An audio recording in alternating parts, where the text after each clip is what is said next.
everybody. Welcome to the new episode of the Mesoscale Podcast. We are your host, the coolest host. Oh yeah, sure. Me. Sure. Me. And me. A.L. Sanders. C.W. Sanders. Pin name. Pin name. I read a comment the other day. And one of our viewers were like, you should put like a loud sound alert. So Okay. audio editor, sound alert. This is your loud sound alert. You ready? Loud sound alert. Loud sound alert. Loud sound sound alert. Loud sound alert. Like that. Fuck you, Shannon!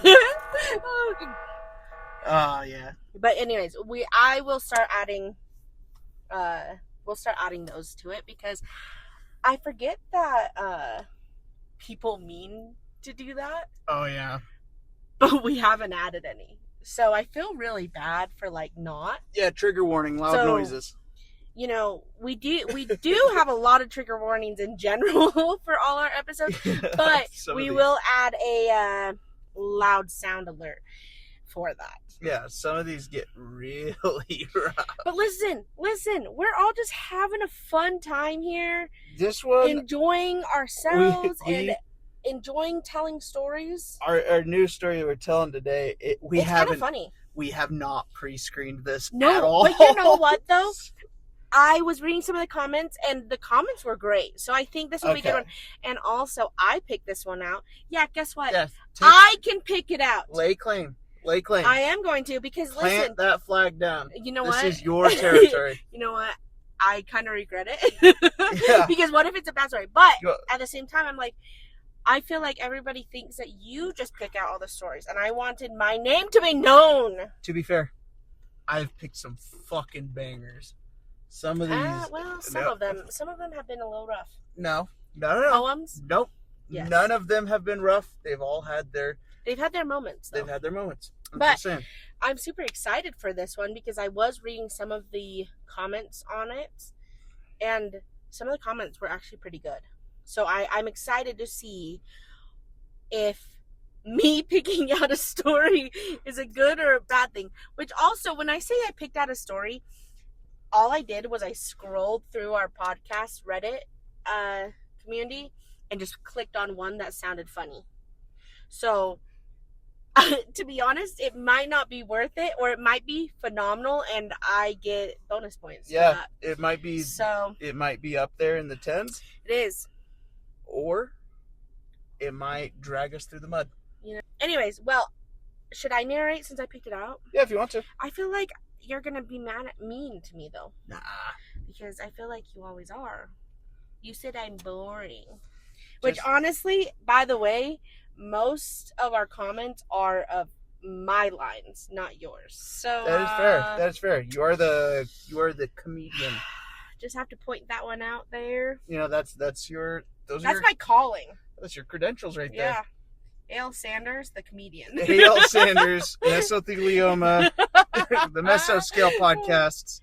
Comedian. All right. Well, today what we are doing, actually, hold on, really fast. Back up. Again, we are the Mesoscale Podcast, so our Mesoscale rating system is down below, and we'll also add it to the screen if you're listening to us on our YouTube channel. But we are reading, it's called Dogs Meow, Cats Bark, and Turtles Snap by Easy Chair 542. So here we go. It'll be fun. I'm also a really bad reader, so let's see how well I do this. Oh, there's no dial. Okay, no, there's like There's some, There's one line of dialogue. but you can. Oh no, okay. You can add There's commentary. There's a couple. All right, are you gonna keep bitching, or are we gonna continue starting? Goddamn, my bad. All right, shoot away, dude. All right, here we go. It was an experience. Oh, well. It was an experience. It was an experiment gone wrong. Our hubris. Hubris. What's a hubris? Do I know what this is? Hubris is like Don't roast me in the comments. Fuck, there's a word for it. Now it's just ringing up as hubris. The definition of hubris is hubris. No, it's like arrogance. Arrogance. That's what I'm looking for. Yeah, it's like I like that word. Cocky arrogance. Damn, I like that word. That's a great word. Quick PSA, but I did in fact fact check him and he was correct. Yeah. All right. It was an experiment gone wrong. Our hubris, no. Our narcissistic values betrayed us. We played God as if free will didn't exist. It was October 17th, 2025. We had a breakthrough in crossing DNA samples of animals with other animals of different species. Water to land, land to air, salt to rock, whatever you could name. Otters with geckos to create a geckotter. That's a cool name. That's kind of a fun name. I like that. Otter.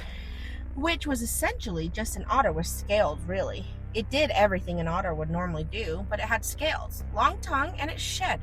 Oh boy, did it shed. You know what? I think that's probably one of the worst characteristics it could have gotten. Shedding is hard. It's hard to deal with. Fun little story. When I was a kid, we God. used to catch them little whiptails. And What's a whiptail? Explain that for people. A whiptail in New Mexico, where I grew up, it's like this big fucking long lizard. These things can grow up to be like 6 to 8 inches long, and they're just massive. They're thin, but they're just super long. Oh. And we'd catch them, and they had that like actual skin shedding, and we would grab it. And I remember one time, oh my gosh, what'd you do to him? I picked one up, and I'm like 5 years old. Of course. I'm like, oh, I'm gonna help this guy shed, and like you never help an animal shed. No, yeah, I learned my lesson after this. But I grab the skin of the lizard, and I peel back, and it like I got to like where the shedding part ended. The poor bastard started bleeding. I was like, oh shit! And immediately I let it go. Oh my gosh! That moment fucked with me for the rest of my life. You know what? What I learned with a lizard. Now I am very naive because I never grew up with lizards. I'm not from New Mexico, by the way. I found out that lizards, when they like feel threatened, and you try and pick them up, their tails detach from their body. Oh. And I think we were dating at the time, and I found that out by trying to like help hold one. Yeah. And one fell off, and I thought I like decapitated it to the point. I was like, what the heck? And also, the lizard's tail continues to move. Yep, like a worm. Or a I've snake. never been more scarred in my life. Anyways, all right, back to this. Goose sharks. Goose and shark hybrid. It didn't have wings, but it did have the same knack of smelling blood like a shark, and as vicious as a goose. I feel like that's pretty rough. Yikes. It could breed both on land and in water, but it would randomly attack people that got too close to it for no reason other than it was a goose at heart. Does it walk like a goose? Or does it slide like a shark? Like a snake? That's just like, yeah. So it's just a fat fucking like imagine. Yeah, like this big ass land goose, like gooseneck shark. It's just slithering up the land. It's on a little Walmart scooter. And I'm curious. It's what, like one of those 500-pound life like people that go to fucking Walmart. That poor little fucking power motor is just scooting that thing along. Come on, you can do it. Come on. Sparks shooting out from behind it. We actually crossed cats and dogs with different canine and feline species, such as a dog with a mountain lion. That's cool. Created a Siberian log. I didn't name this one. Kyle did. Who's Kyle? Fucking Kyle, dude. Who the hell is Kyle? Fuck you, Kyle. Stupid name. Actually, don't be rude. What if some people like the name Kyle? I just don't know who Kyle is. Anyways, this species not only howled as loudly and as stupidly as a husky, but it also had high reflexes with a twisted body. It also had high reflexes with a twisted body, thin and lanky, large paws, and claws to boot. But it was very playful at heart. It was very playful at heart. Oh my gosh. The worst part was the meowing.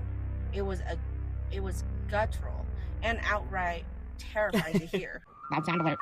Loud sound alert. Loud sound alert. alert. Loud Loud sound sound alert. alert. Alert. Loud sound alert. One of the most... Stop!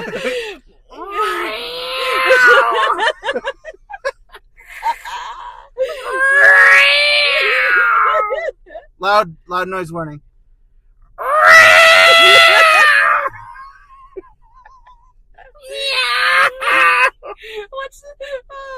That is so funny. And it meowed a lot.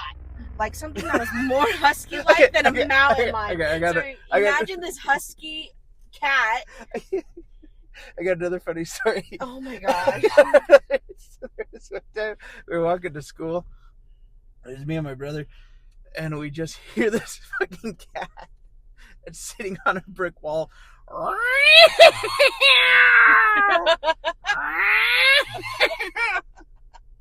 So we go home. And I tell my dad about it. I was like, Dad, there's this cat. She was just fucking screaming. And my dad goes, that cat wanted to get fucked. Oh my gosh! Oh. I thought it was so funny. That poor cat! All right, the next one was what Jefferson called the wolf. Can you guess which two species we crossed? Hold on. Don't look, you're looking. I'm saying it's a normal house cat and a wolf. That's my guess. All right. That's right. A normal house cat and a wolf. How'd you know? It was more dog-like than you would expect it to be. I guess the dog gene is just more dominant no matter what species, which is between feline and canine. This animal barked at everything, and I mean everything. Stop. People's ears are gonna suck. Meow.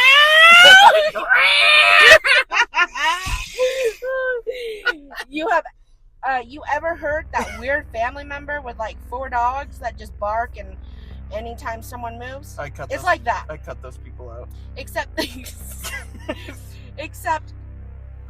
anyone with more than 3 dogs. Can I finish my sentence? Anyone with more than 3 dogs is a psychopath. Hey, Mochi, our dog, which we'll put a picture in here. Editing crew. Yeah, she's a sweet fart. Anyways, our dog, we will be having more of these dogs. It's like that, except this one climbs trees and it's enclosure and barks directly into the vents, loud enough to be heard everywhere in the building. Oh, so this dog, or at least what was left of it. This dog's just Wait, a so dick. a dog just goes up to one of the vents and just goes, woof, woof, woof, woof, woof. And then this cat in the other room, meow. Fuck these animals. I'm putting each one of them. Though? Is it their fault or is it the people's fault who are mixing all these breeds? No, that sounds. The fact Just putting it out. No, the fact that the dog's going into the vent and barking in the vent, that tells me there's purpose behind that. Yeah, when you just cross the species, yeah, I wouldn't want a fucking house cat and a wolf. Yeah. This poor wolf is like, I normally howl at a moon, so instead of the moon, because you put me in with a fucking house cat, I'm gonna do it through the vent. The dog just really hates the cat. He's like, this is your fault. This fucking cat's pissing me off, guys. Can you please move him to another cell? I can't get any sleep. That's why he's barking in the vents. Please! Please! Whoa, whoa, whoa! Please! Please! I can't sleep. That's too funny. That brings us to today, September 2043. Wow, we really jumped. Whoa, I'd be 43 years old. Remember, we were in I'm a little guy. We were in 2025. and now we're in 2043. Yeah. You're no little guy. Okay. Well, you hear that? She just called me fat. It's like, Jesus Christ, you're not a taller little... than me. She just, what the fuck are you talking about? She just said, what the you fuck are guys you are my talking about? witness. You guys are my witness. She goes, yeah, you're not a little guy. You're fucking fat as shit. No, I did not say that. She's like, wow, I could feel the earth move every time you fucking take a step. No. Whoa. You're like the cat and I'm the dog. Wanting you out of here. That brings us to today, September 2043. Hey, September is our anniversary month. Aw. That's cute. Good. Oh my gosh! Guess what? What? Our final and most grotesque breakthrough. Our adversary. Fuck. I suck. It's okay. It's okay. Just keep going. Keep rolling with it. I want to go home. Our adversary we ourselves created, an executioner we bred ourselves to have. We crossed an current day alligator, snapping turtle, with an old 1,000-year-old, recently discovered extinction snapping turtle. What? This extinct variant had a head similar to a triceratops, a body that spanned a vast 15 feet wide and 22 feet long, with limbs that had tissue on the feet that wasn't even fossilized. It was still in near perfect condition, a sample of a species we might be able to bring back. We would make history if we could do that. We thought we would make history, but we didn't. Instead, we made our own coffins out of metal and glass we called a zoo exhibit. The turtles were a success, you see. We had about 5 turtle eggs, and we put them in a makeshift exhibit to make sure they grew up in the right conditions. A bit foresty with a pond for them to walk around in. After all, not all turtles swim. We also made sure to add a very invasive and overpopulating fish to the pond so they'd have enough food to eat when they needed it. It all started out innocently, like a Christmas party with your whole family, before your uncle gets too drunk and starts his yearly rant about whatever he feels is unmanly. Goddamn neckbeards. The turtles. Goddamn neckbeards.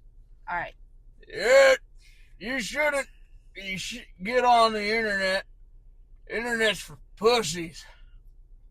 You shouldn't get on the internet. God.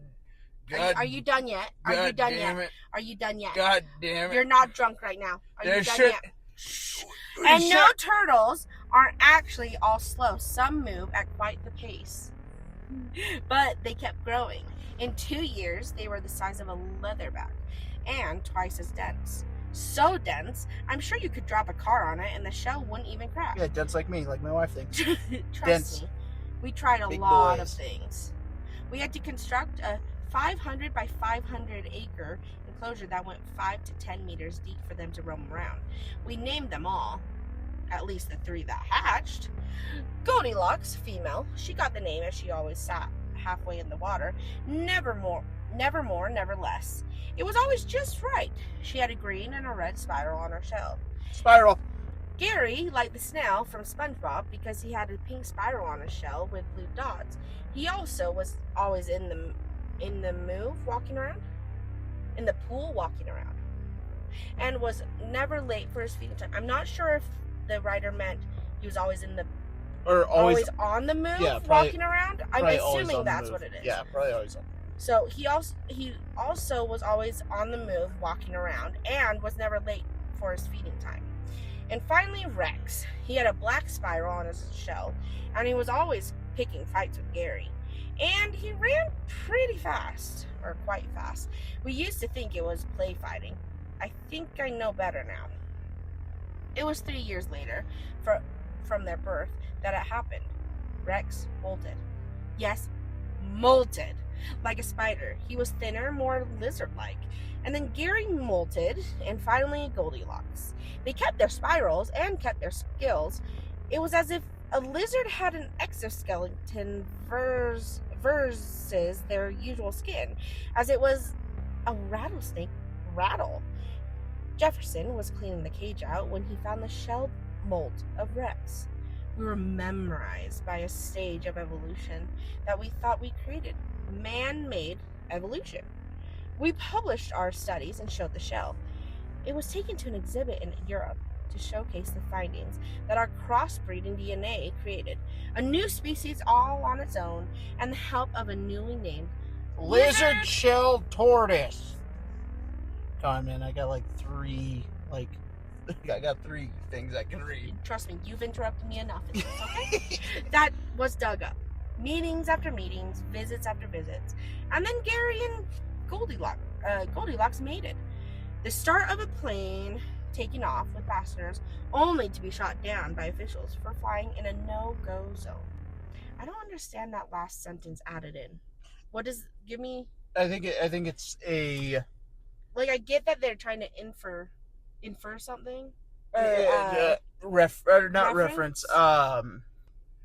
You know what I'm talking about. Yeah, allude. Yes. Allude. But I don't understand why. So it's describing their molting and their mating. Like as they a didn't plane. want them to do that? Yeah. Well, it's like a plane doesn't know that it's going to be shot down in a no-fly zone until it is. Oh. So it's kind of like that.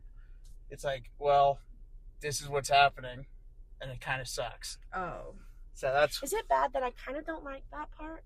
No, That I don't think it's bad. I think it's. To me, it just didn't make sense to me. I think.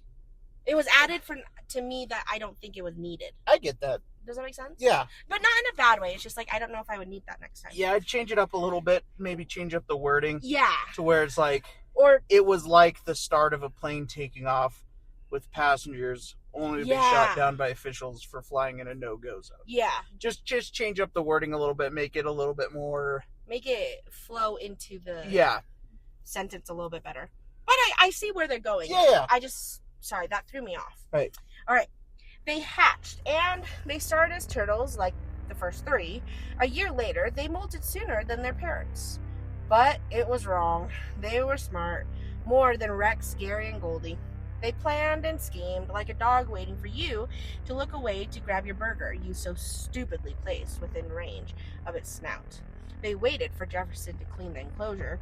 We hadn't sensed a single sign of danger until now. Today, January of 2048. The 5 children of the snappers ripped Jefferson to shreds in mere minutes. Holy shit! Aww. That went from they Poor Jefferson. can do this, and this too. Oh yeah, let me murder this person. Poor Jefferson. Why couldn't they fucking kill Kyle? Yeah, why not Kyle? Yeah, Kyle had the dumb name. They escaped their enclosure and went searching for more meat, more flesh to consume, and they found children. They found people. Security tried to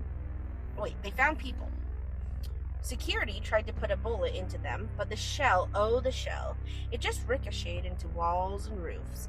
It was all for nothing. Within half an hour, a full lockdown of the makeshift zoo was started. But it didn't matter. I didn't know why they didn't beforehand, but they started breaking down the doors. Their speed fast as a cheetah, with thrice the endurance to boot. We notified the guard. The government higher-ups that watched us called in for military aid, and these beasts weren't easily taken back by anything we threw at them.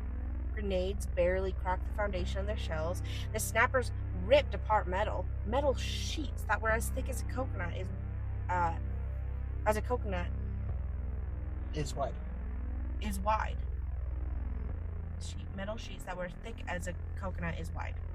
I only had one question in my mind. Why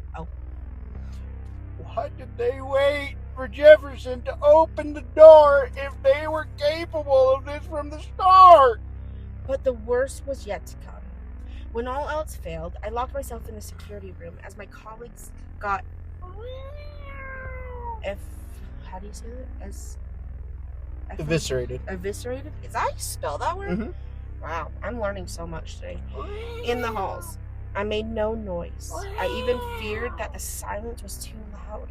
The cameras were still pointed to the exhibit, and the next part of the equation was already started. There were more eggs in the enclosure left behind. A few dozen, with 2 of them already hatched. Woo! And that is dogs meow, cats bark, and turtles snap. That was a cool... I liked it. Feels like a Jurassic Park kind of theme. Yeah. Like when Jurassic Park was...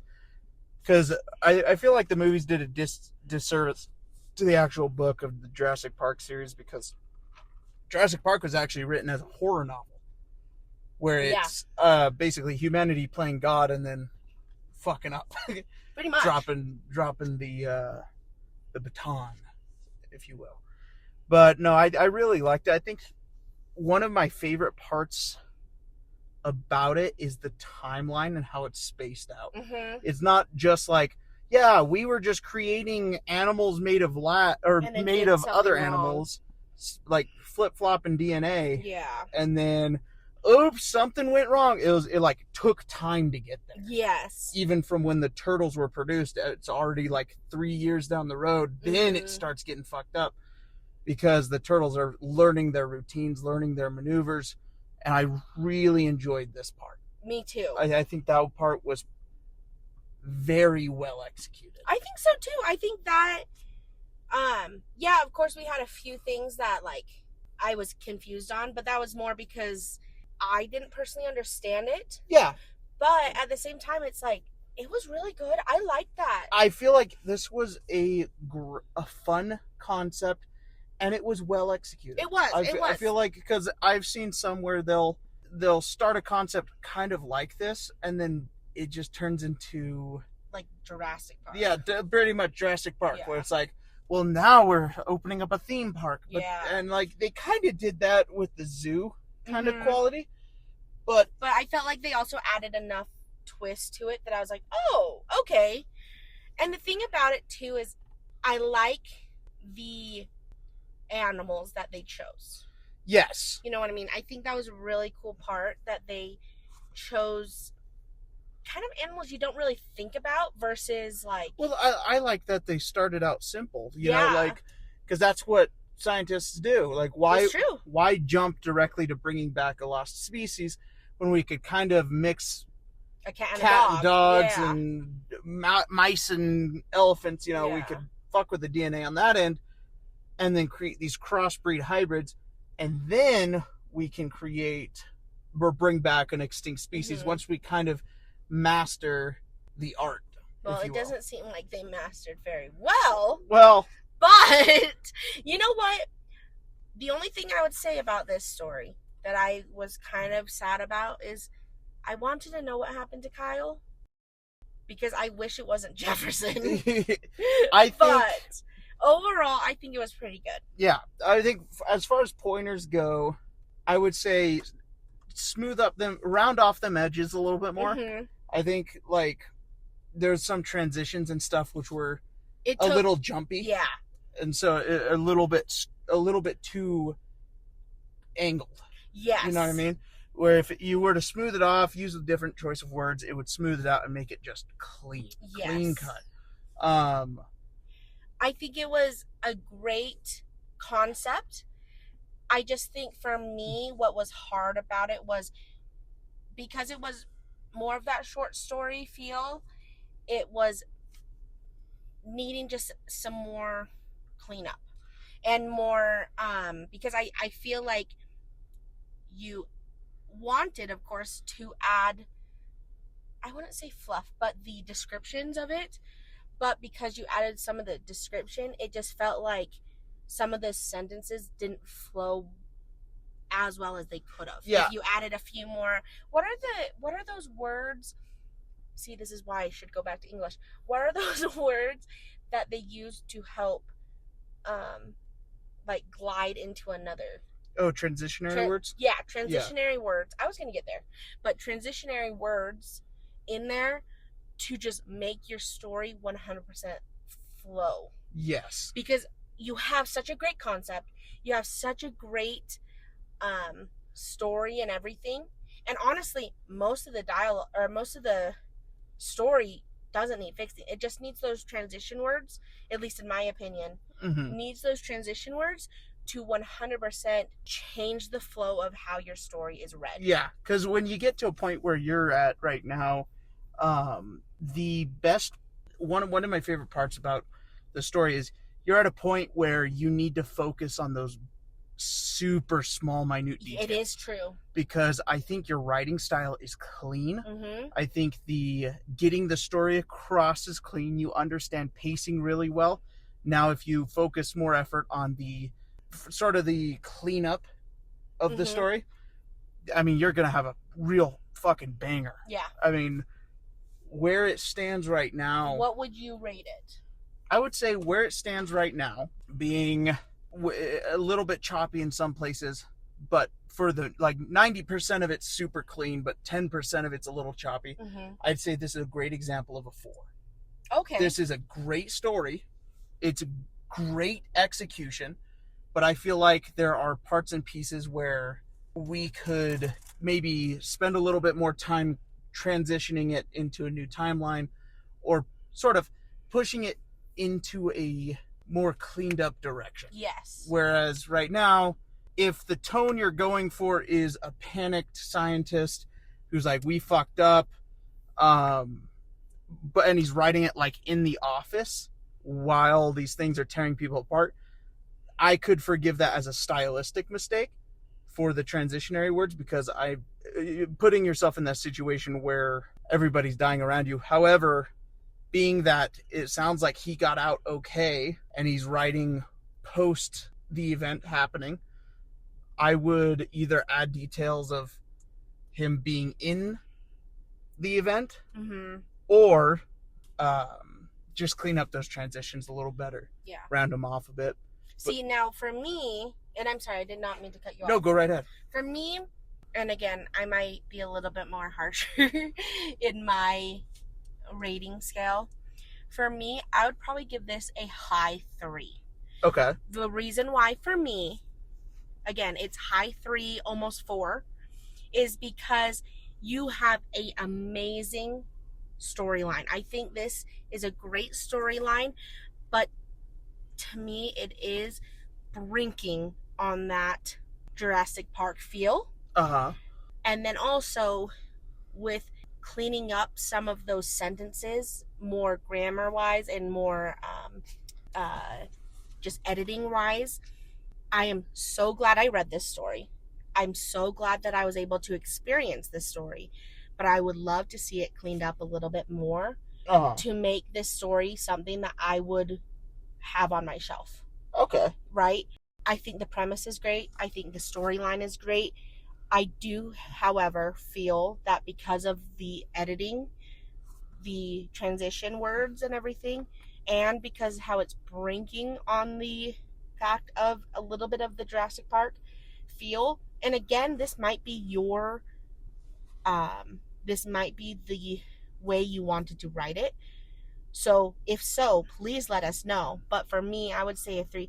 Also, one thing I was going to say too is, I know that it is a short story. I would love, even in the beginning or even at the middle part, I would love to know if a little bit more of if this was the scientist who was writing this, or if it was Jefferson who was writing this before he got, killed. Like, I would love to have a little bit more context of just,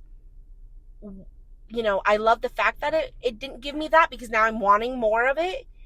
But because I think of how well this, the storyline is, I would love to just hear a little bit more of who the scientist is, if it is a scientist or if it's just like one of the workers or something. I don't know. Like, I'm wanting more. And because of that, that's why I say high 3, almost 4.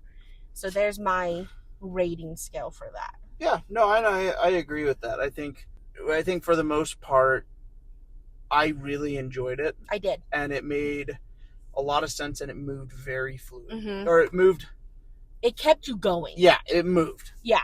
And that's one thing that I will say. It is hard for me to get into a story. And so the fact that your story made me really invested, I love that. Because I don't get that a lot. Yes. So that's awesome. But anyways, we are going to move on to the next one.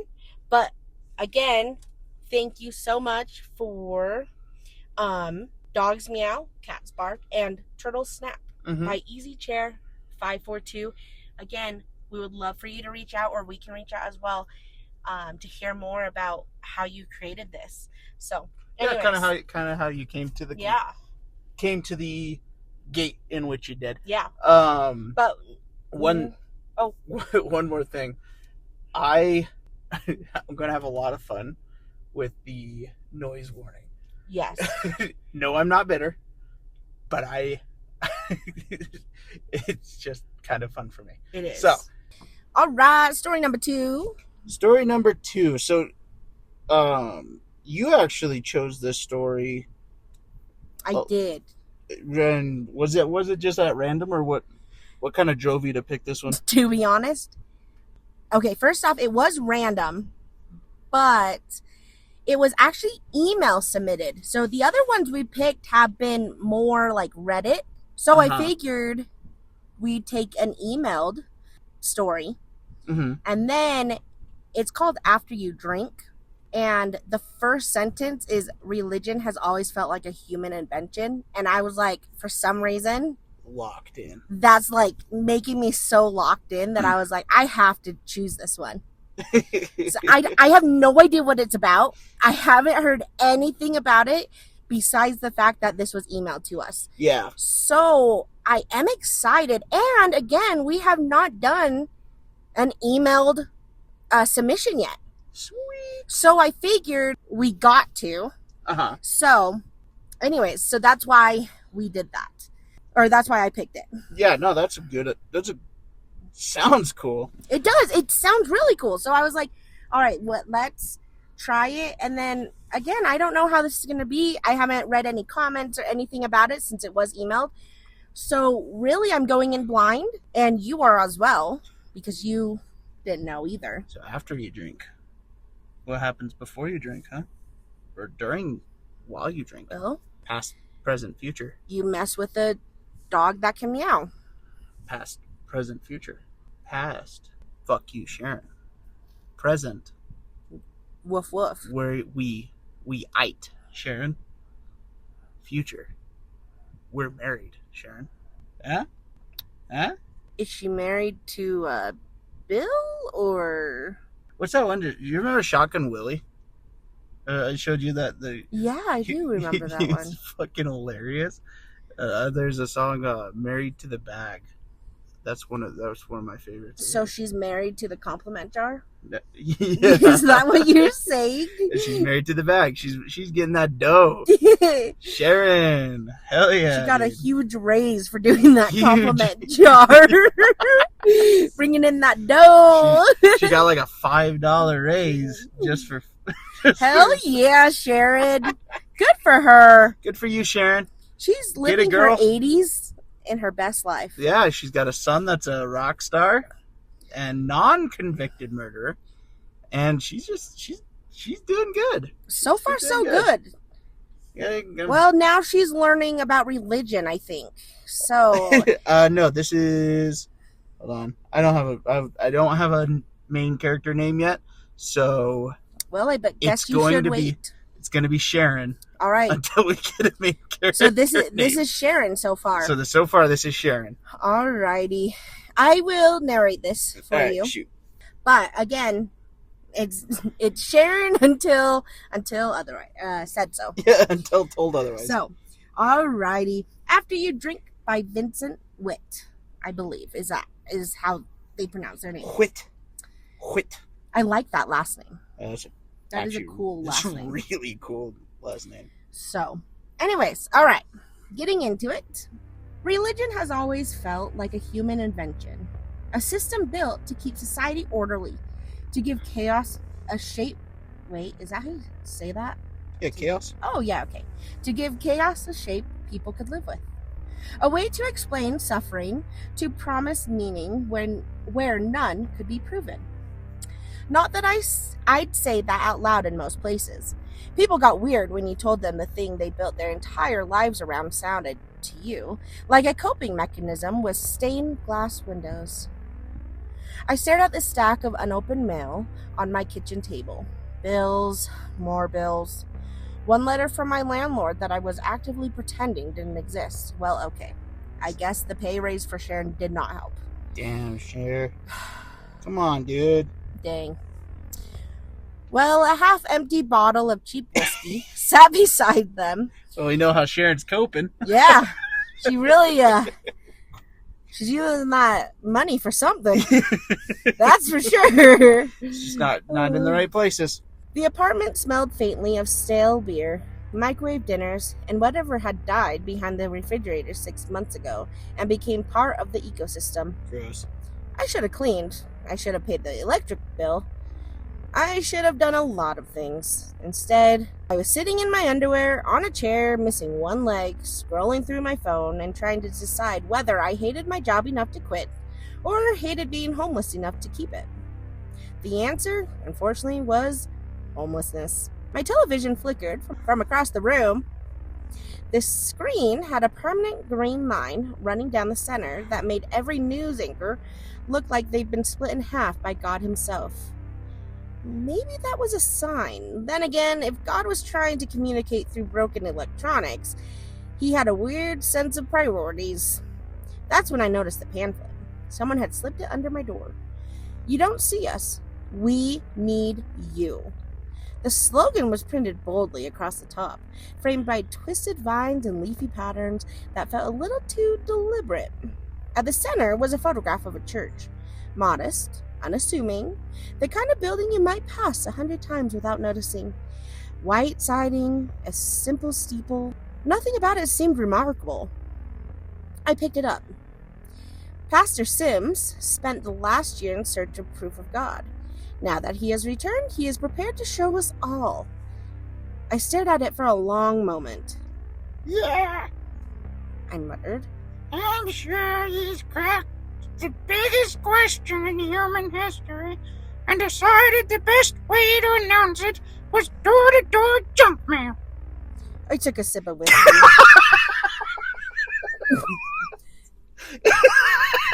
It burned going down. Well,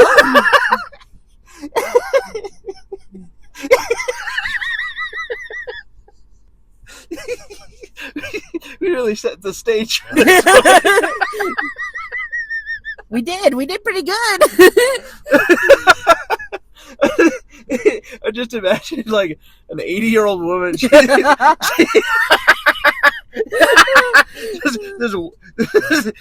Like a white-haired like Betty White, like Betty White. And she's sitting next to her Bill, and then she takes a swig of like straight from the bottle Jack.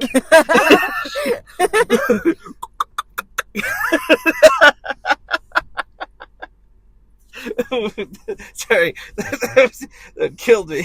Woo. Okay, go ahead. I don't think anyone could tell that made you laugh. Oh, that was funny. If somebody had actually found proof of God, slipping pamphlets under apartment doors felt like a strange way to break the news to humanity. Then again, maybe that's how religion worked. You didn't need evidence, you just needed confidence. A crowd and a building with enough wood paneling to make people lower their voices when they walked inside. I looked around the apartment. The mess, the bills, the bottle. Yeah, whatever was running the universe clearly had bigger problems. Alright, I'm gonna start reading this normally. I feel like we're doing this story a disservice. How would you like me to read this? No. I'm reading. I did the voice for Sharon. So we're gonna lock back in. We're not gonna. It's not Sharon anymore. Oh, you're not. You don't want Sharon to be it anymore? No, I feel like I think we're fucking up the story and the flow. But it's funny. Sorry, Mr. Witt. We're going back. We're going back. Fuck it. That's the best you got. Yeah. No, now he's an anime character. Fuck it. My evening plans already consisted of drinking myself into unconsciousness and pretending tomorrow wasn't real. This at least sounded more interesting. I pulled on my best death metal t-shirt, clean in the way, not visibly stained, counts as clean. If God exists, I doubt he cared. And if he did care, we were probably going to have a lot to argue about. I grabbed my keys and headed out. The drive only took about 30 minutes, but it left me in the middle of nowhere. Foliage crowded both sides of the road until it suddenly gave way to a clearing. There, almost hidden in the trees, stood a small church. New Beginnings, the sign out front read. The parking lot was already packed with cars. Too many, honestly. It was a tiny church in the middle of the woods, but the lot looked like the place was hosting a concert or a tax-free miracle giveaway. I pulled off to the side of the road and took one last hit from my vape before getting out. Before I could even exhale, a sharp tap against my window made me jump. A short, skinny, red-headed girl stood beside the car smiling. Before I could roll the window down halfway, she said, Hello, my name is Jessica. I'm one of the witnesses. Would you like to come in? All right, Elmo. Elmo's not invited to church. No, that's Jessica. No. Jessica. Elmo. Jessica Elmo wants him to come. Jessica is one of the witnesses. Okay, go ahead. Go ahead. That stays. Her smile didn't move an inch. She was very pretty. Pale skin, freckles, green eyes that should have looked warm and somehow didn't. There was something strange about the way she held herself. Not stiff, exactly, just delayed. Like every movement happened a second after she thought about it. Like she was following instructions I couldn't hear. Yeah. I said. I'm Caleb. Is it okay if I park here? Of course. She said it immediately, but her eyes drifted past me toward the church before she added, We own much of the land around here, so there won't be any complaints. She held out her hand as I stepped out of the car. Aww. Okay, so now we have Elmo and we have No. Caleb. Jessica and Caleb. Elmo. No, Jessica and Caleb. Okay, good. I looked at it for a second before taking it. Her skin was cold. Not freezing, just colder than it should have been in the Tennessee heat. Well, I said, glancing around. you guys definitely have a nice spot out here. Jessica turned in a slow circle, looking out over the grass and the tree line as if she hadn't noticed any of it until I said something. Yes, She said after a moment. I think it's beautiful at night. There was a pause. It felt like she was going to keep talking. She didn't. Walking towards the church, I took in the scenery. Freshly cut grass stretched out on either side of us, dotted the clusters of wildflowers. A brick path led straight to the building. The church was white, with a tall steeple running around above the surrounding trees. So what denomination is this? Baptist? I asked. Methodist? Evangelical? With a marketing budget? Jessica let out a soft laugh. That's not soft. Oh, sorry. Though it sounded less like amused and more like she was repeating something she'd heard before. None of that. She said. We don't follow the Bible or anything like that. Now that got my attention. No Bible? I said. That's bold for a church. What we believe isn't written anywhere. She said it lightly, almost absent-mindedly, like she was commenting on the weather. But I'll let Jacob explain everything. Convenient. I muttered. What a dick. I know, right? That's kind of a fucked up way to talk to someone who's super nice. Yeah, who's trying to be so nice and greet him. All right. Well, it's probably because she sounds like Elmo. Gosh. Good. We're good. Jessica glanced at me, not confused, not offended, just vaguely curious, like she'd almost forgotten I was there and had to place me again. Even as she walked beside me, something about her felt off, not threatening exactly, more like she was only partly engaged in the conversation. Her smile came and went at odd times.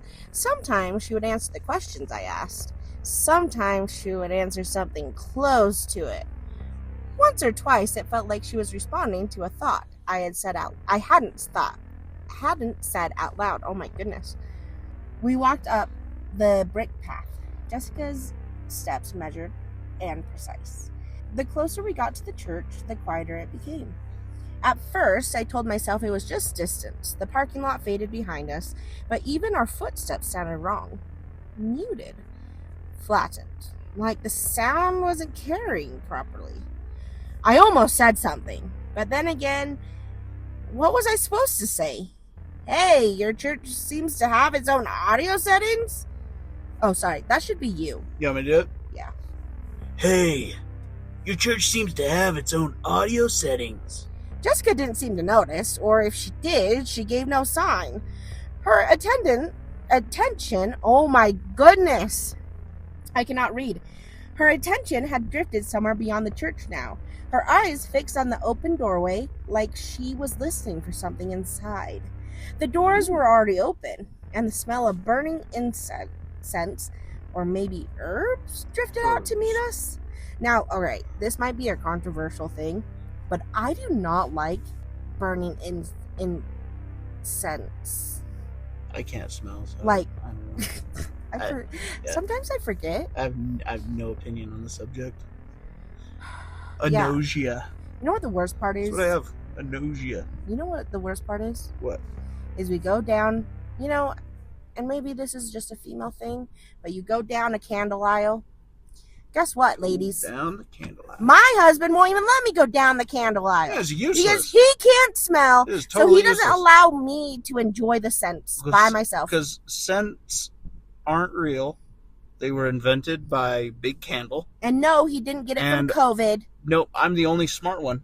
He just I'm doesn't the know how only to smart smell. one. Nope, I'm the only smart one. Since he was I don't fall in the for womb, propaganda. I don't fall for propaganda from Big it's not my Candle. fault your nose was made wrong. You know, that's a multi-million-dollar industry. Maybe the doctor could help you figure out if you could ever get your nose. No, I Scent back. talked to my doctor, and he said, yeah, if you were born with it, he's like, you're probably going to die with it. I was like, okay. My bad. That sucks. Well, we tried. Yeah, bastards. I squinted through the Doctors haze. are part of Big Candle. Hey, I'm trying to start. Sir? Okay, good. Sir? Good. Good! Story! I squinted through the haze. People were gathered in small clusters, some kneeling, some standing, but all of them were focused on the center of the room, like they'd forgotten everything else existed. Sir, do you have something else to add into the story? Oh, I thought you were still reading. I was like, where the fuck are we? I thought I was following along pretty good. No, I'm talking about Elmo grunting over there. Jeez, all I can hear in my ears are No, I was barking. meow. All right, anything else you would like to say? That's all I got. That's Okay. all I got for you. And there at the front was Jacob Sims. He wasn't what I expected, not the flamboyant fire and brimstone type. He was calm, almost unnervingly still, as if he'd been carved out of the shadows themselves. His eyes moved slowly across the crowd, and when they landed on me, something tightened in my chest. Warmth, pressure, anxiety? I couldn't tell which. Jessica leaned. Oh, my bad. I jumped the gun. I was so excited. Sir, I pushed you're in off. timeout. I pushed off out to sea before the tide rolled in, and now we're just stranded. Jessica leaned closer. Now it's you, Okay. He's been reading. she whispered. I snorted quietly. That wasn't For me. quietly. That's flattering. Hey, that wasn't For quiet. anyone willing to Hey, listen. Elmo! Go ahead, it's your turn. I snorted quietly. For me? That's flattering. For anyone who's willing to listen. She said. She didn't say it like a correction. She said it like she was reciting the answer to a question she'd been asked 100 times before. I looked around. There were no music, no chanting, just a low, reverent hum. The air felt heavier here, like it had weight to it. Everyone filled into the pews. I did the same, choosing a spot near the back if this turned into a surprise exorcism or a mandatory donation drive. I wanted to be close to the exit. Then Jacob spoke. Welcome. He said softly. You have come because something in you was willing to hear. I had not. In fact, come because... What? I have not, in fact, come because something in me was willing to hear. I had come because I was broke, drunk, and had the judgment of a raccoon in a gas station parking lot. Still, nobody else seemed eager to challenge him on that. He let his eyes drift across the room, studying us one by one. I spent a year searching for proof. He continued. Proof that our faith was not misplaced.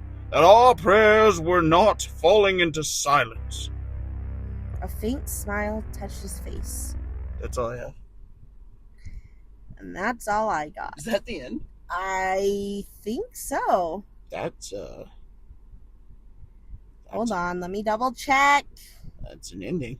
I'm sorry. Is that horror? I feel like we just read about... Oh!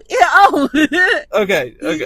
I'm so sorry, Vincent. I didn't write this part down.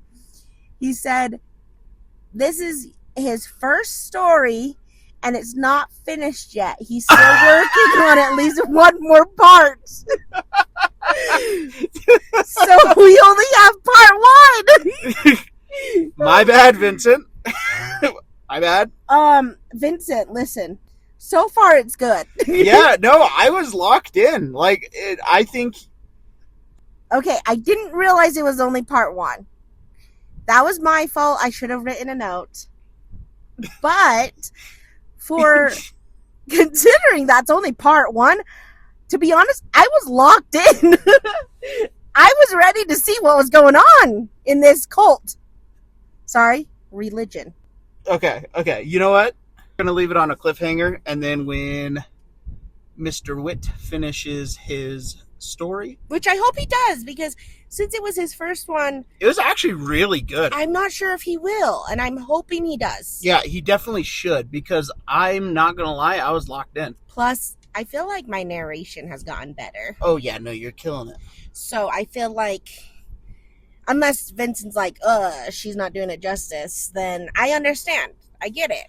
Yeah. But I do hope you put out a second part. And if Vincent's like, I didn't like the voices, you know what, Vincent? You can do them. I'm just kidding, Vincent. We just call up Vincent. Hey, yo, buddy. Hey. Can you come do this, Tennessee voice that you wanted on here? One of our homeboys, I think it was Harold Sleeper, he reached out and he's like, if anyone needs a Pennsylvanian accent... Oh my gosh, yes! He's like, let me know. I think that would be actually so fun. That would be sick. That would be really fun.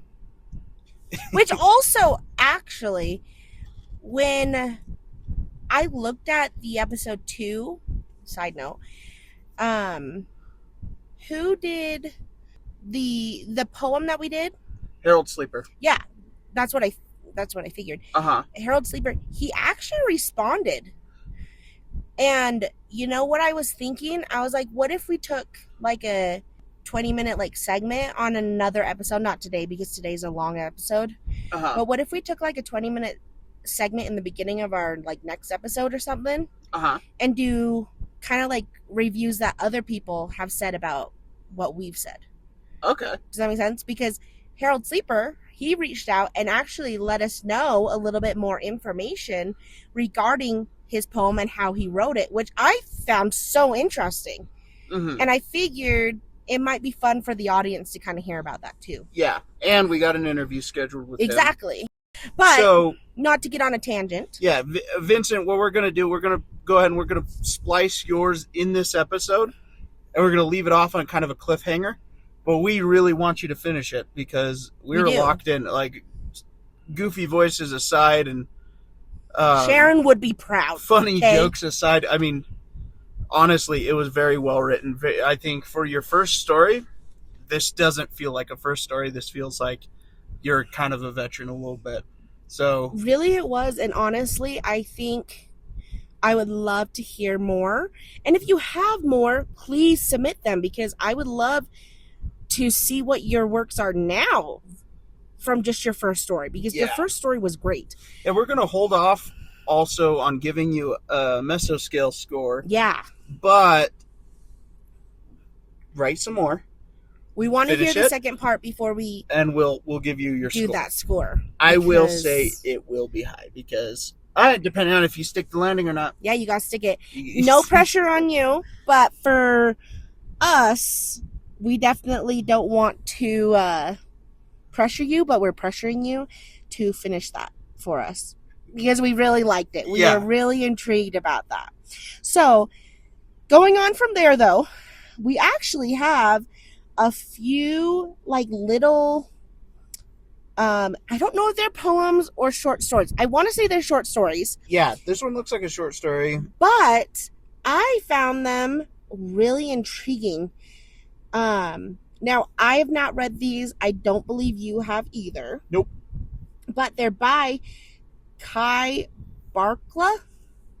I hope I pronounced that right. So I'm so sorry if I didn't. But it was really cool because the way you sent them to us, at least, you had different collections, which I thought was really cool. So I don't know if you do books and collections of short story books or however you write them. But today we are going to read. We're going to read two of them. One of them is going to be Heart of Stone. And then the next one. Isn't that the name of that 1/6 song that you go to sleep to? Oh, it is. It's so good, I've you heard guys. that song so Now, many I'm a times. big musical fan. And if you guys are musical fans, if you guys haven't heard the 6 musical, I highly recommend you listen to him. It's all about King Henry and his wives, and how the wives flourish without King Henry, because King Henry is a boot. So, just saying, if you want some good musical recommendations, 6 the musical is phenomenal. Just don't let him sing it for you. All right. Anyways, back to it. The second story by Kai is The Coming. So I'm interested in What? Where the hell are you? I'm interested in... That's the last story. You said we're doing... last 2. Yeah, the last 2. So the one before that... There's not one before that. Yeah, it's Hart of Stone, remember? Yes, I said Heart of Stone, The Coming. I'm an idiot, my bad. Oh my gosh. My bad. I swear. I told him this. That's why you forgot to mention Hart of Stone. Your brain's fried. Nope, I told him this. All right, here we go. All right. What is that from again? I forget who the singer Who is. But sings that again? I don't remember. All right. All right. No, lady. Yeah. What's cooler than being cool? It's so dumb. It's cool. All right, here we go. Heart of Stone. I don't have it downloaded. Heart of Stone. Are you ready, or are you too busy listening to I music? was trying to find it. Oh, yeah. I swear, this guy. I'm ready. I'm ready. All right, here we go. Old chains that had once held aloft the sign of the oak clanked along with the whistling of the wind as they squeezed through the patchwork walls of wood and brick. Sarah knew it was safe to walk past the houses. The loose slate that could fall had already fallen. Where people have lived, now moss and bats could only be found as residents.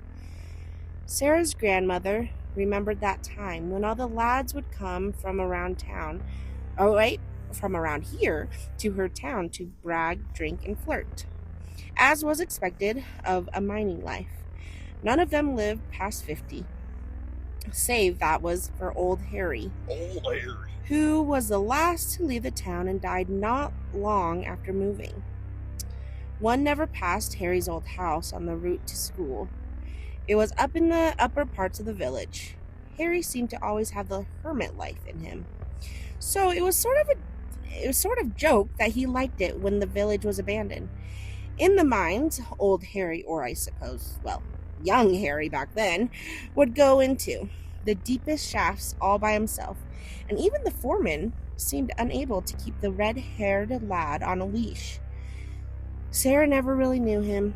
He was from a different age almost, from like some artifact behind glass in an exhibit. There's only one time where she got to talk to the man, while waiting for her mom to buy something in a shop. Harry sat next to her on the bench, not used to talking to other people.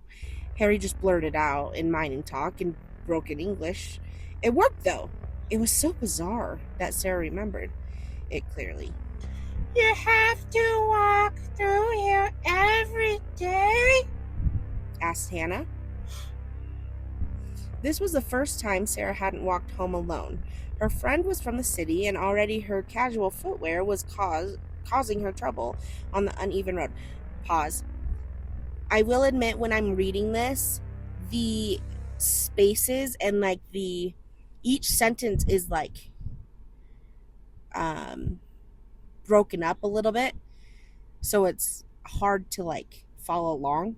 So I'm sorry that it's kind of broken up a little bit. It reformatted weird. Yeah, so that's sorry our about bad. that, you guys. It's not the author. No, it's just the way Kai, we apologize. Our Yeah. technology's dumb. So I'm so sorry. I don't mean to sound. Oh shit, there's Weird. a dragonfly. He's checking us out. Oh, hey, dragonfly. Hey, dragonfly. Hey, girl. Hey, girl. Yes, queen. Slay. All right, it's your turn. Oh, is it? Yeah, it's quicker. That one. Yeah, it's Wait, is this? I hope everybody. Is this Sarah? No, hold on. I hope everybody heard the fact that you pretty much matched my tone on that. That was amazing. Okay. Yeah, it's quicker. I know this place a No, lot. Sarah and her friend. Yeah, no, that's Sarah. That's Sarah's No, voice. Sarah. That's horrible. You reached my pitch. Yeah. You can read it in my pitch. yeah, it's quicker. I know this place a lot. How's that? Like, I did a little head jives to like I get that could tell. sass in there. I saw. Yeah, girlfriend. Slay. All right. Hey, go ahead. She told a version of the truth. She hadn't explored much off the road.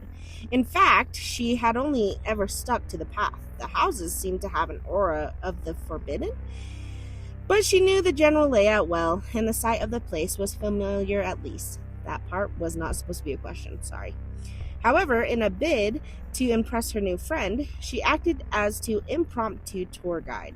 Every house had a story mixed with fiction, and the genuine memories of her grandmother. Finally, she came to Harry's house, at the very top of the village, where the forest had come to reclaim the land.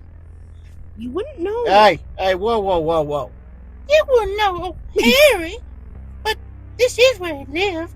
At least that's better than Elmo, Sarah said, as she presented the old hovel like some Renaissance artwork. Who's Harry? Asked Hannah, rubbing her sides for warmth.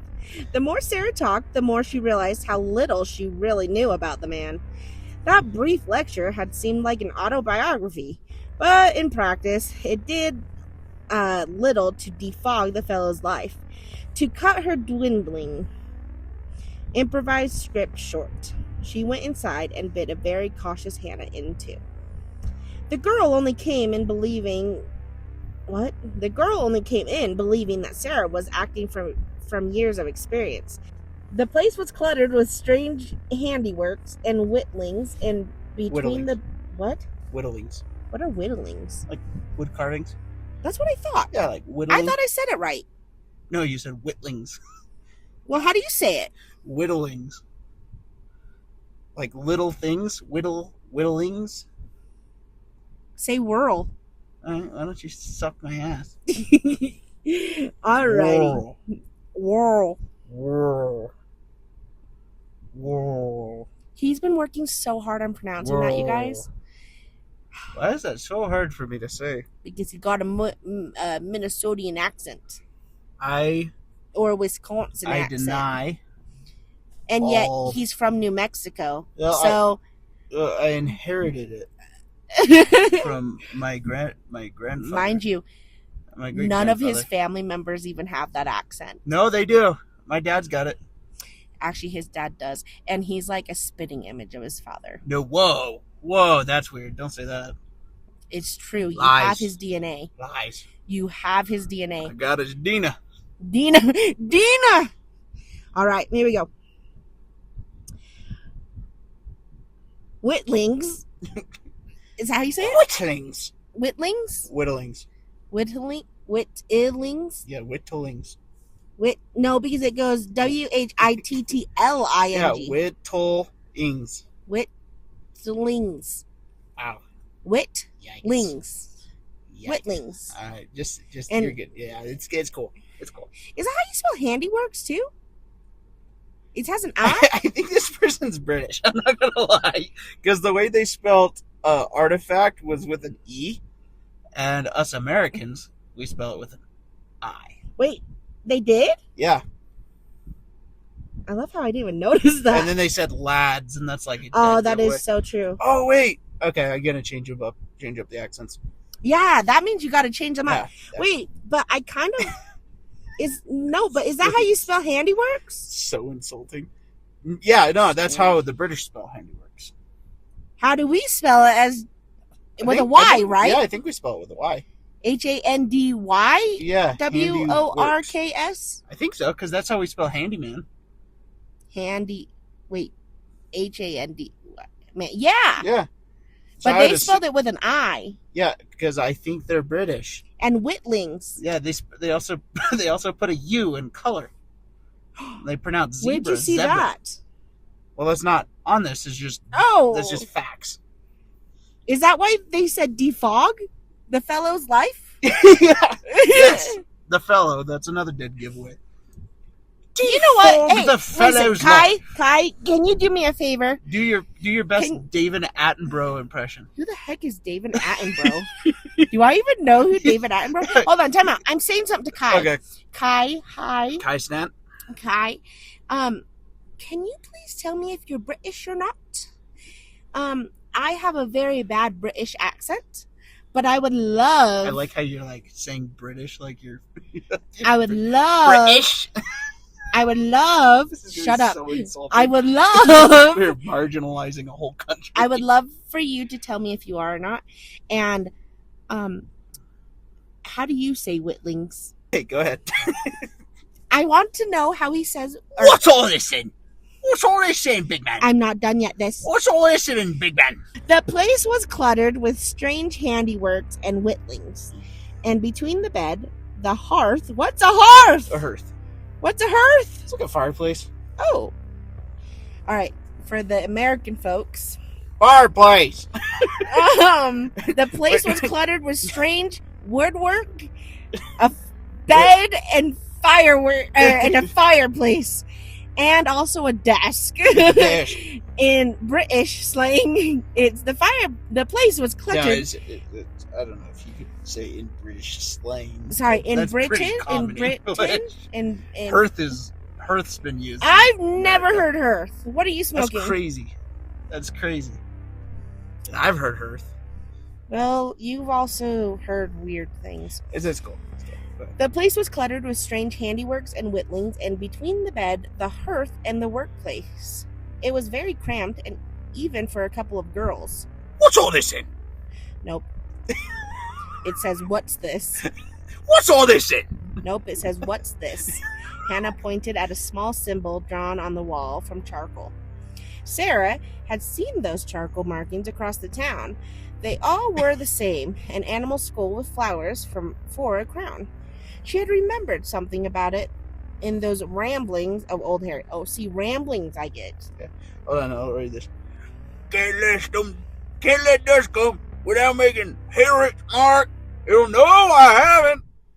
I'm gonna help everybody understand what this old man... Can't let dust come without Hold on, making Hold Harriet's on. mark. I was about to say something. He'll know I haven't. I was about to say something. I'm going to let the whole audience know what the old man said. While you, the old man, is still currently in the same outfit of No.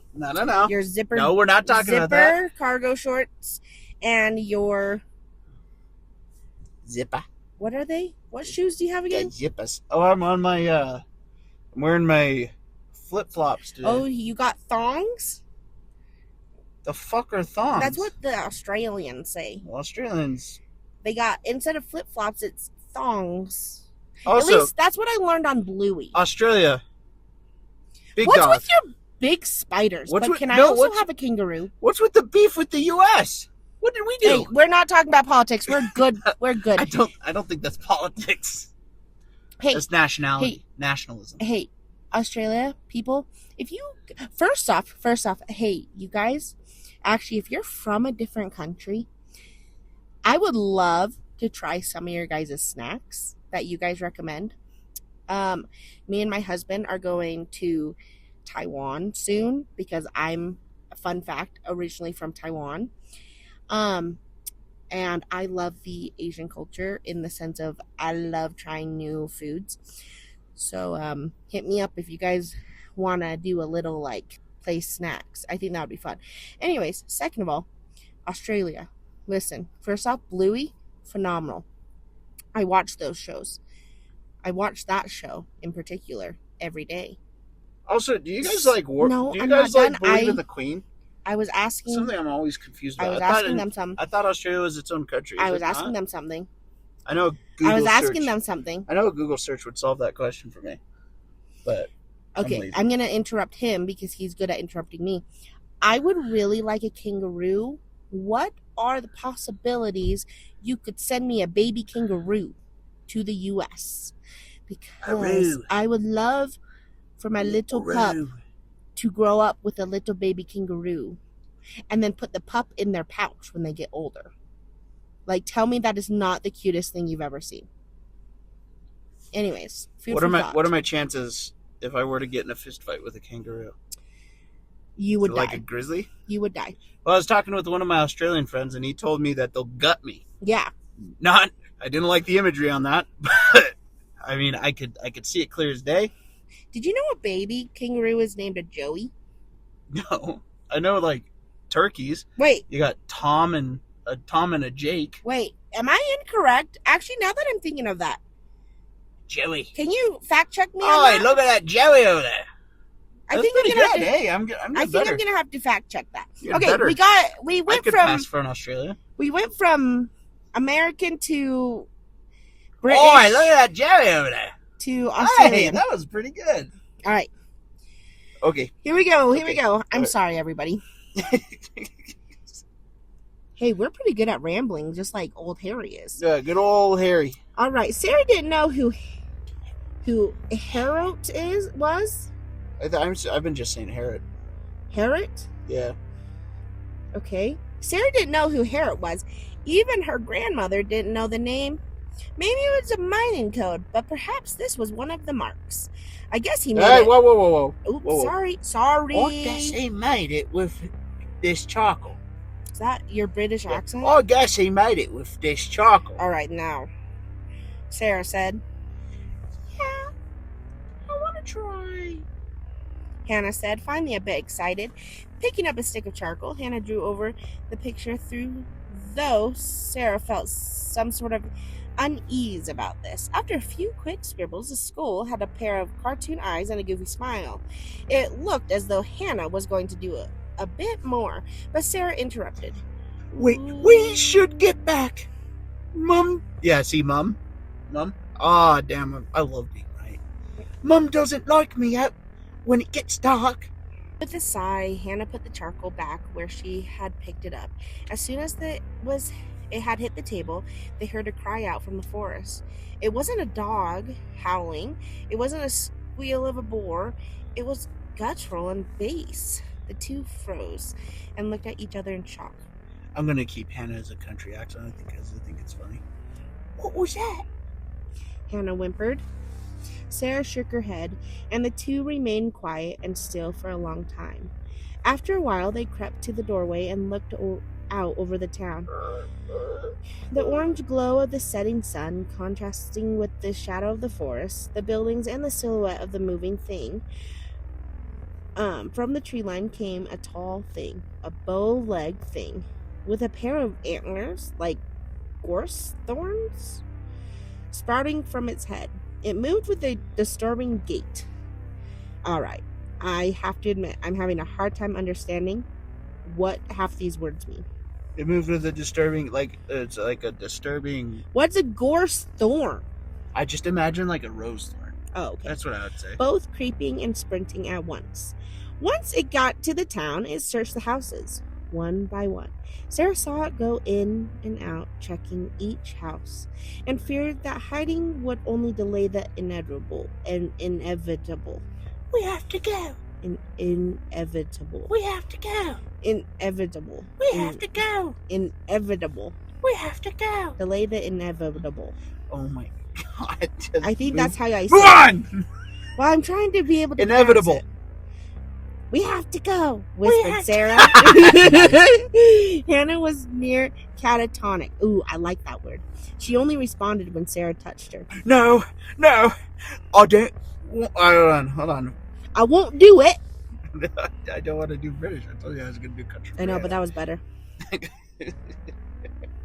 Now I'm like locked into my British accent. Okay, come on. I won't do it. I don't want to. Please, we have to go. We'll go when it's inside. My house is just through the woods. It's very close. The woods? Are you crazy? That would be... Hannah cut off. Something had caught her eye. Sarah turned. An antlered shadow slowly eclipsed the orange light from the doorway, and all Sarah could think of was old Harry's final words. What hunt of beasts? Hey, no. Sorry. That's mine. Sorry. What hunt of beasts by folk goes unrepaid. And scene. Okay. Thoughts? I liked it. That was good. I think it was... Okay, I had a hard time because of the way it downloaded, so that was my fault. But overall, I think it was actually really good. I liked the setting. I think the setting was really fun. It's like, because I pictured it like in like the village or like the ritual.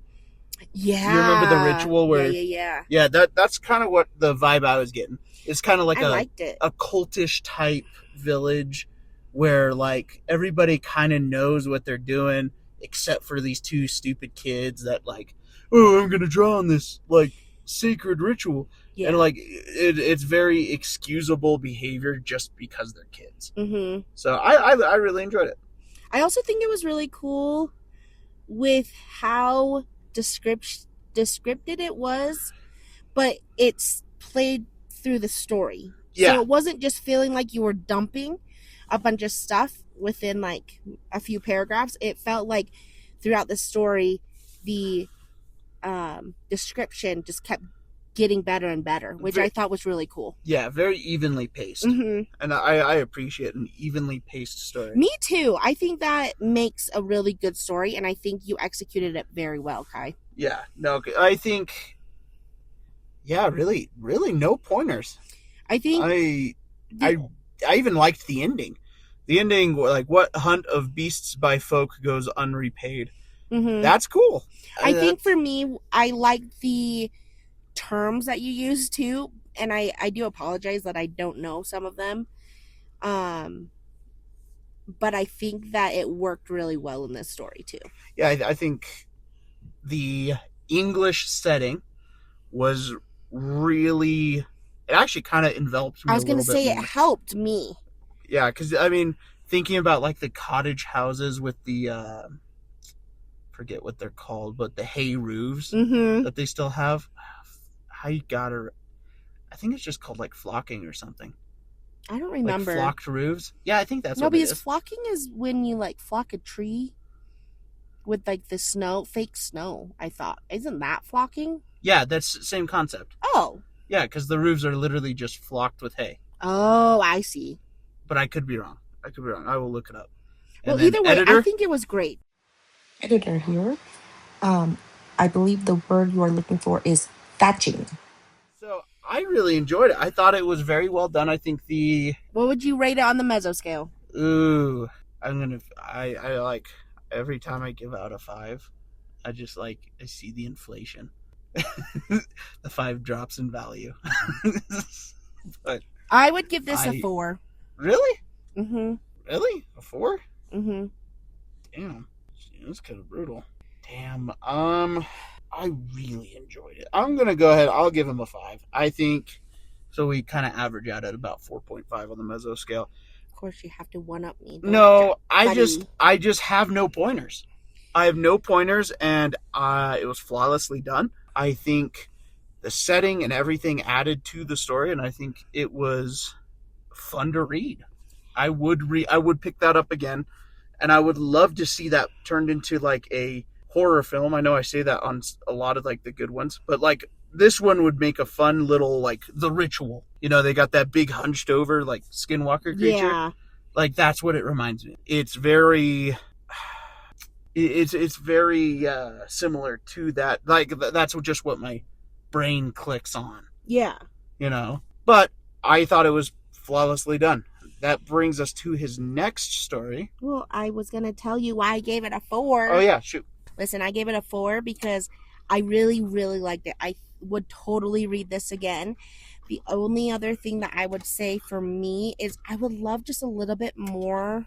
I don't know, like, I don't know how to explain it, but I would love a little bit more, not fluff in the story. Oh, fleshing it out? But fleshing, yes. Like, I would just love a little bit more. And so I would say, honestly, a high 4, almost 5. It's just, there's a few things I'm like, oh, I wish that it had just more. Again, I don't think fluff is the right term. Yeah, flesh it out. Build up the story a little bit. Yeah, I want more, if that makes sense. Because you have such a good concept. You have such a good storyline. But there are a few things I'm like, I wish there was more about this part. Or more about, you know, going around this old village and stuff. But at the same time, I understand the fact that you didn't. You know what I mean? Like, I feel like I understand where you kind of wanted that eerie feel of not having it. You know what I mean? Yeah. So that's the hard part is I feel like my 4 is unjustified. Like, I should give it a 5. But at the same time, for me personally, that's why I give it a 4, because I would love to see more. So I don't know. I'm sorry. But overall, really great story, really great concept. And because it was such a good concept, we're going to read one more. Yay! Which is called The Coming. The Coming. Would you like me to narrate this one, or do you want to? It's up to you. Which one do you want to do? I don't care. Either way. It's up to you, because there's not much. Is there any dialogue? Not really. Okay, I can read this one. Okay.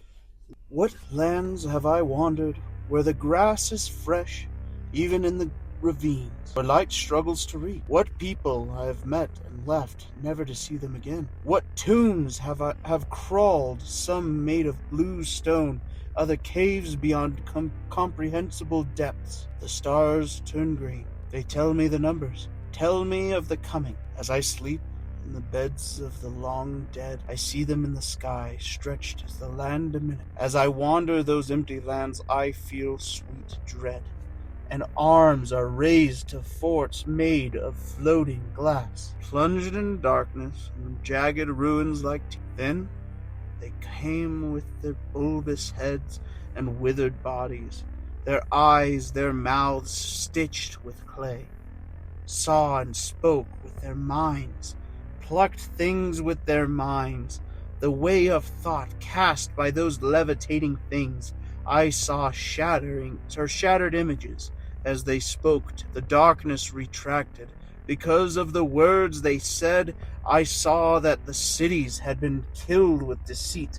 From the east came red rain, red rain, red rain. Folk forced apart to break the coming reality. As I walked these forsaken roads, they come, effigies of people made of bark or stone. They chased me, giving their words from their hole. If only I had seen what he had seen. Oh my God. Come on.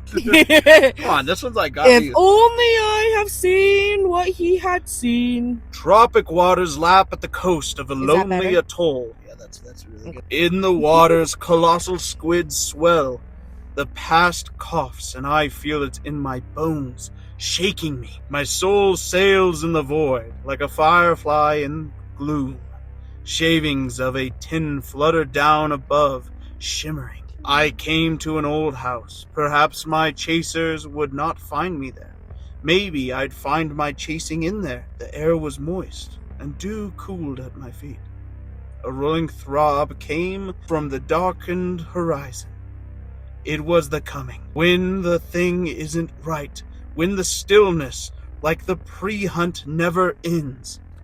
Hulls of ash. Steel industry clogged with ash. Only the rats could be eaten. People half cast in ash, innards clogged with ash. In solitude I heard the knocking. Through that old metal someone was knocking, roaming a city of pagodas. Pagodas? I don't know that word. I will have to look that one. Lanterns in the dark and stone horses at every gate. No stone. In the mines, I said. In a small boat, I left that crimson and slate city. It too was empty. No beast or person. I have met many who I knew in another age. They leave, and I never see them again. I long to see them, but they are deprived from me. Sometimes I see them consumed by maggots. I can do nothing save for watch their skins burst with a wriggling mass. They become desiccate before they die, but that is only sometimes, yet sometimes counts more than often. Shallow paddies naturally form on the bottom of the misty valleys. I walk above them on earth levees, and on higher earth, trees and bamboo make their home. The roads are walked enough to stay roads. A car pulled up to my home in that valley, its hull a beetle black. Took me to see the coffins of condemned. When I put my ear to the carpentry, they all whispered of the coming. Okay. I feel like we need to add like snaps or something at that end. That one was fun. That one was really fun. I liked that. I liked the ethereal kind of feel behind it. Like it's like God watching the end of the world. Is it because of the way you said it? Well, no, even he says he's like, I'm above everybody. I watch as my friend. I make friends of all ages, and I watch them wither away. Sometimes eaten by maggot. It feels like we're talking about an eternal being or someone who lives forever, right? It is Immortal. called The Coming. Duh. So it makes me wonder, like, it definitely drags out that feeling of wonder of, like, what is the coming? Is this a god speaking, a demigod, or is this an immortal being or a messiah of some kind that's, like, coming to this earth or this world, and they're speaking of, like, them waiting for the coming. Yeah. While watching everyone else around them die without being able to see it. That is true. I think the way you could interpret this story will be so different for everybody. Uh-huh. But I think that's such a good thing for a writer to be able to do. Yes. I don't think that every writer can do that. I agree. You know, and I think the way Kai captures that, especially in this story, where you could take something different than I could, or you know, Kai takes it differently than we do. Mm-hmm. I think it's such a cool story when it comes to that type of writing style. It's a very like funky switch up from the last one that we read. It was. Which the last one was just clear direction. Mm-hmm. A monster that requires a ritual in order for you to survive in that town. Whereas this one is more of a very obscure kind of, makes you really think. It almost feels like a longing. Yeah. Like grief. Yes. You know what I mean? Yes, I think that's a great way to explain that. And I thought the mention of the car would take away from the story, but it was so obscure that I was like, whoa. Yeah. It added to it. It added another sense of wonder that, like, I don't think I would have gotten without it. Mm-hmm. So, bravo, dude. Yeah. I really like that, Kai. Like, that I is... think the way you... What are the... When you... Like, the... what's the word where it's like they compare and contrast, I guess, is the best. Mm-hmm. I don't know, just the way that you like read this and you're just like, you know, like they're consumed by maggots and then I can do nothing but watch their skit, you know, and there's that like one poetic. Yeah, it's just flowery. Yes, and I just can't think of the words because I'm just like, it was just so. I think truly I like this one better, you know. Really? Just because of the way artistically, I guess, or yeah, no, you're right. Poetically, it seems on this one. I just think it was such a cool way to do it, and I feel like I haven't read many stories or I guess it's not a poem, but stories like this. I think it's just a really cool idea, and I think he executed this great.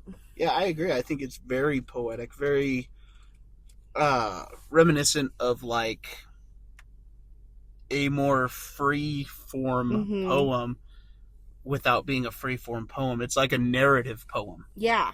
Without like loosely, like extremely loosely. It's very unique, very in its own realm. What I will say is there were some transitions that felt a little choppy. But I don't feel like it took away from the sense of the story. I feel like the choppiness was just hard transitions that I think anyone would have a hard time with. Yes. I'm trying to see if I could find one. Okay, here's a good one. Like, they chased me, giving their words from their hole. If only I had seen what he had seen. And then he flips it to tropic waters lap at the coast of a lonely atoll. Beautiful scene setting, by the way. But I wish it was a little smoother in that transition into like I don't really know how to explain what I would have done differently, because like I said, I feel like this is more advanced than my writing. Like, this is very good.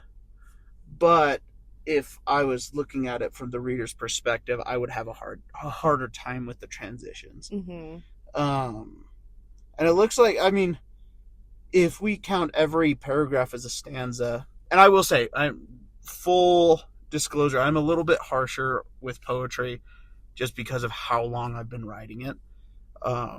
Biased. And I'm very, I'm not passionate. I don't want to say passionate, but in a sense, yeah. I get that. I really look forward to reading a good poem, and this is a great poem. And so that's why, and even if it wasn't going for a poem kind of label, that's what I'm going to label it as, because it was very poetic. It was. There's no clear narrative as far as point A to point B. It felt very point A to wherever. Yeah. So it was really good. And I will say, I am first to admit, this is a really good one. On the Mesoscale, though, I'm going to put it at a 4. I think it's advanced, and I think it's really good. However, with the choppiness, it kind of takes away from the poetic beating, or the poetic beats. And so it kind of gives you a little bit of whiplash, whereas poetry, in my opinion, poetry should flow. This is strictly just my opinion. But again, are you considering this poetry? Yes. No, is he, when he wrote this, or was it more a short story? I don't know, like what kind of thing that would be. But like, if I was being a what's the word, going against you? Oh, playing the devil's advocate? Yeah. Yeah. I think if we got a little bit more clarification, I think this would play out a little better. Then I would kind of know where we're going. And if it's meant to be obscure, my rating stands. Yeah. So that's kind of where I'll stick with it. If it's meant to be obscure, I think we're sitting at a pretty confident 4. But if there's a narrative behind it, and it comes out that like it wasn't meant to be more poetic or something, I'll reevaluate. Yeah. But where it stands right now, I think it is a home run. I would read this again, but I would like it to be kind of cleaned up a little bit, fleshed out, or not even really fleshed out, but just kind of cleaned up a little bit. Which is understandable. I get that. For me, I probably would have said a 4 as well, not just because I'm going off of you, but because I will admit I loved it. Don't get me wrong. I think I did like it a little bit more than I did the other one. But I do see the choppiness, and for me, because my first thought reading this and hearing this story was a very poetic story.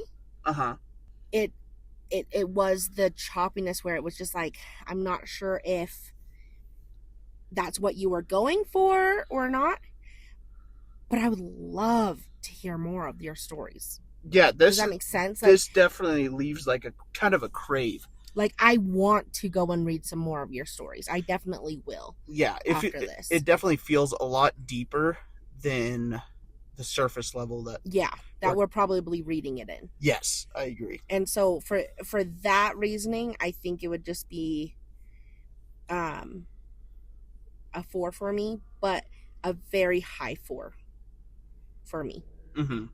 So that's my rating there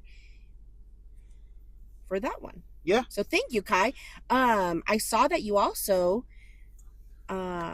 shared like 3 or 4 Google Docs with us of your stories, and so I know that we'll probably want to read some more. Oh yeah. But I'm excited to just go and read them myself too, because they're awesome. Your writing is awesome. Yeah, and so thank you so much for even letting us share this, and we would love to hear more from you. So please feel free to reach out to us, or we'll try and reach out to you as well, to kind of just discuss how you thought of these. And I'm so sorry if you're not British. I'm sorry, but if you are, I'm also sorry for our horrible British accents. What I will say, I would buy a collection. I totally would too.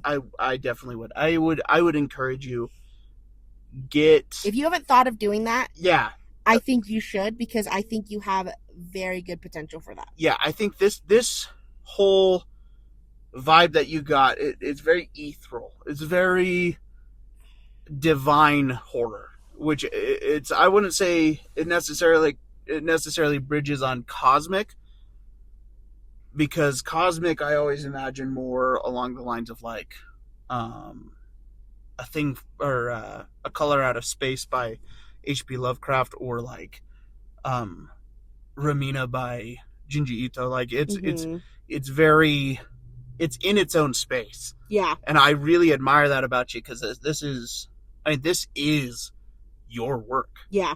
This isn't like, I could not tell you very many similar concepts, you know what I mean? So it's like, I would definitely encourage you to publish this. I feel like this would go very far, especially in the people who like divine horror. And I know we would definitely want to buy it too, because it was... I do have actually a comparison. Sure, cut me off, yeah. Sorry, no. No, it's fine. It reminds me of the Divine Comedy, Dante's Inferno. Because it felt very metaphoric for a lot of, like, the speech and the imagery used felt like it was implying for something else. Yeah. So I would say, I would say that's the only one that I can think of right now. But I really enjoyed it. Go ahead, sorry. No, that's great. I think we definitely would buy this if you published it. Yeah, I agree. Now, the next one we have is from our buddy J.L. Goodwin. Now, we do have to preface, it's not that we're trying to repeat a bunch of authors before we read all the amazing submissions that we did. But when we first reached out to him, we were actually going to add this one into our previous episode. And due to personal lives, we ended up not being able to. Yeah, so we already kind of cleared it with him, and we also have a interview lined up with him. So because of that, we would like to share this story with you guys. It is a little bit on the longer side, but we would love to share it because it is a phenomenal story. Mhm. And we really were sad that we couldn't add it into our previous podcast. So bear with us if you guys are still listening in. We would love for you guys to show all of these amazing creators and authors love and support. That But being again, we would love for everybody to support all these amazing creators that we continue to read. We are still going through submissions. We get submissions every day.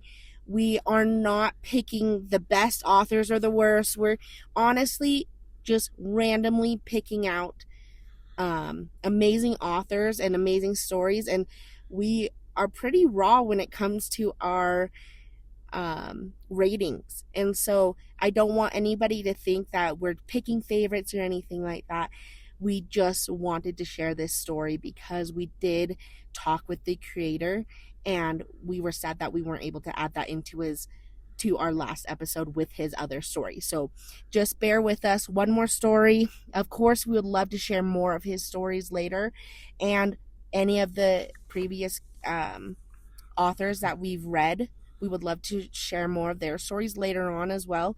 But as of right now, after this one, we'll definitely get some more authors and stuff in our next episodes coming up. The other thing that I did want to mention too is we have officially I would like to announce officially we are now on TikTok as well.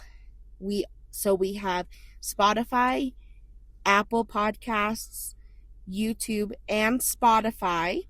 The Spotify, we have been uploading little clips and everything, and so far everybody has loved it, and so we are so excited to share that with you guys. It's going to be at Mesoscale Podcast. You can also find the link under our Reddit page or our community page in Reddit. Again, all of our things are going to be Mesoscale Podcast. It will have our cover that we normally always use on all of those apps as well. If you guys can't find us, that's kind of how you'll find us.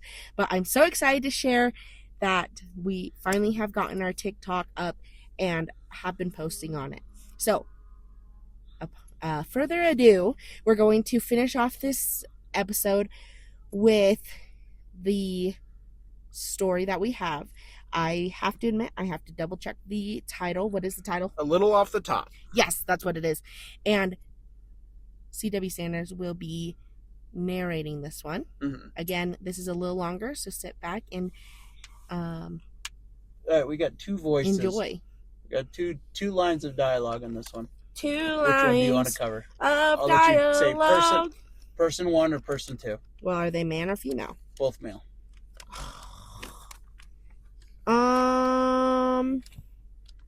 Which one's cooler? Person two. Are you sure? Yeah. Person one just has more dialogue. I'll do person two. Person two? Okay. So you're going to be the Baba.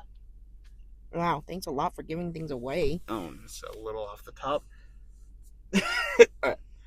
And I'll be Ray. He's pretty good at that, isn't he, guys? Here we go. Shaggy. Here we go. Shaggy. Ray Miller gripped the thin plastic steering wheel. Wait, hold on. Okay. Time out. We're already stopping. That's crazy. What's the, like, is there a setting, or are you reading about the I setting? will read about the setting. Okay, cool, because I'll need to know what to It'll talk describe about. it. It'll lead up to it. Okay, and play. Ray Miller gripped the thin plastic steering wheel of his 1986 Chevy Caprice, his knuckles whitening slightly as the V8 idled in a low rumbling vibration. The word echoed in his mind, carrying the exact, irritatingly sharp cadence of Martha's voice from breakfast. She had called his hair a bird's nest. She had called him a caveman. He let out a long, heavy sigh, his thumb brushing against the worn upholstery in the driver's seat. He loved his wife, fiercely had loved her since they were 20-something, kids with nothing but a dream and a tiny cramped studio apartment. Oh, that sounds like us. Aww. Romantic. But her constant, almost parrot-like nagging over the last few months had finally worn his frayed nerves down to the raw wire. All right, I don't nag. After 5 straight days, crammed inside a windowless corporate cubicle, fighting with spreadsheets and software updates he no longer fully understood, ordered around by a manager who was young enough to be his grandkid, the very last thing he wanted to do on a Friday evening was sit in a chair and pay a man to hack away at his scalp. Especially where most men my age have lost their hair. You'd think she'd be ecstatic her husband beat the odds and could still run her hands through it. He looked out the windshield as traffic crawled forward a mere 6 inches. A wave of familiar bitterness settled in his chest. God, he hated what this city had become. Through the smog-stained glass, the streets of his childhood looked like a rotting corpse draped in concrete. Ray had been born in 1965, watching these blocks thrive with bustling bakeries, movie theaters where young couples could find a quiet, dark seat to neck, family-owned hardware stores, and neighbors that actually spoke to one another. Now, the 21st century landscape was a grim testament to the passage of time and structural decay. The old brick storefronts were heavily fortified now, buried behind thick, rusted security grates and smothered in layers of ugly neon graffiti tags.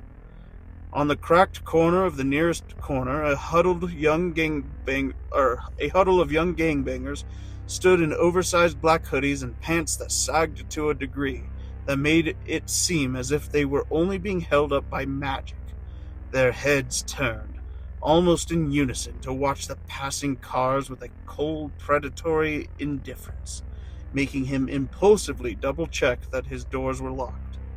The neon sign of a check-cashing joint flickered violently against the gray sky, casting an unnatural, sickly green glow of the garbage tumbling down the gutter. The city had completely outgrown him, leaving him behind in a world that felt increasingly soulless, hostile, and foreign. And the Dean Martin cassette he was listening to drove that point home like a 45. You're lucky you ain't here to see this world, Dino. Oh, is that him? I think that's him. Is that? I think that's Ray. Is that Ray? I don't think so. Alright, I'll read it in his voice. Should that be his voice? Should it be a New Yorker? I don't know. Yeah, we'll do that. That'll be his voice. You're lucky you ain't here to see this world, Dino. Wait, so am I Ray or Dino? No. What? Dino's the artist. Of the song. He's talking to the artist. Oh, I see what you mean. Yeah, so he'll be a New Yorker. We'll make him a New Yorker. All right. The only reason Ray hadn't turned the car around and driven straight back to his quiet suburban driveway was Frank's barbershop. It was the absolute last anchor he had to a world he actually understood. He had been parking out front since the mid-'80s, a loyal patron who valued the quiet, unchanging dignity of the place. It was a time capsule where smartphones stayed in pockets, the air smelled of classic clubman talcum powder and cigar smoke, and a man's word still meant something. A gap finally opened in the traffic. Ray pressed his foot to the accelerator, the old Chevy leaping forward and around a turning giant Cadillac SUV with a low, throaty roar. He steered the sedan towards the curb, pulling up directly in front of the faded, peeling red and white pole that marked his final sanctuary. He cut the ignition, the engine and music dying away and replaced by a low ticking of the engine. Taking a deep breath, he braced himself and stepped out into the gritty air. Slamming the heavy door shut, he bent down and quietly made sure the door was locked. Walking around to the passenger side, he assured himself the remaining 3 doors were locked as well. In this neighborhood, leaving a vintage Caprice unsecured for even 10 minutes was an open invitation to either a stripped chassis or spotting it cruising around months later with tiny wheels slapped on it. As he stepped onto the cracked concrete of the sidewalk, a battered sedan rattled past, its clear coat peeling away from the hood-like dead skin. Its amateurishly applied paint job completely faded by the elements. The car was practically vibrating, its sound system and subwoofers blasting an aggressive rap beat that thudded violently against Ray's eardrums that made the keys rattle in his fist. He stopped, shooting a venomous, deeply annoyed glare at the tinted windows as the car roared past. He shook his head, muttering in a quiet curse under his breath about the total lack of civility left in the world, before turning his back on the street. He reached out, gripping the handle, and pulled open the glass front door of Frank's Classic Cuts. A chime rang out overhead, like the same brass bell that had greeted him for over 40 years. Instantly, the oppressive, exhaust-choked noise of the city streets dulled, replaced by a relieving, reverent stillness. Ray closed the door behind him and took a long, deep breath through his nose. The interior was like stepping through a time machine, insulated against the chaotic collapse of the surrounding neighborhood. The air was heavy and thick, smelling intensely of sweet, powdery Clubman talcum, the chemical sting of blue barbicide jars, and the faint copper tang of old steel steam pipes.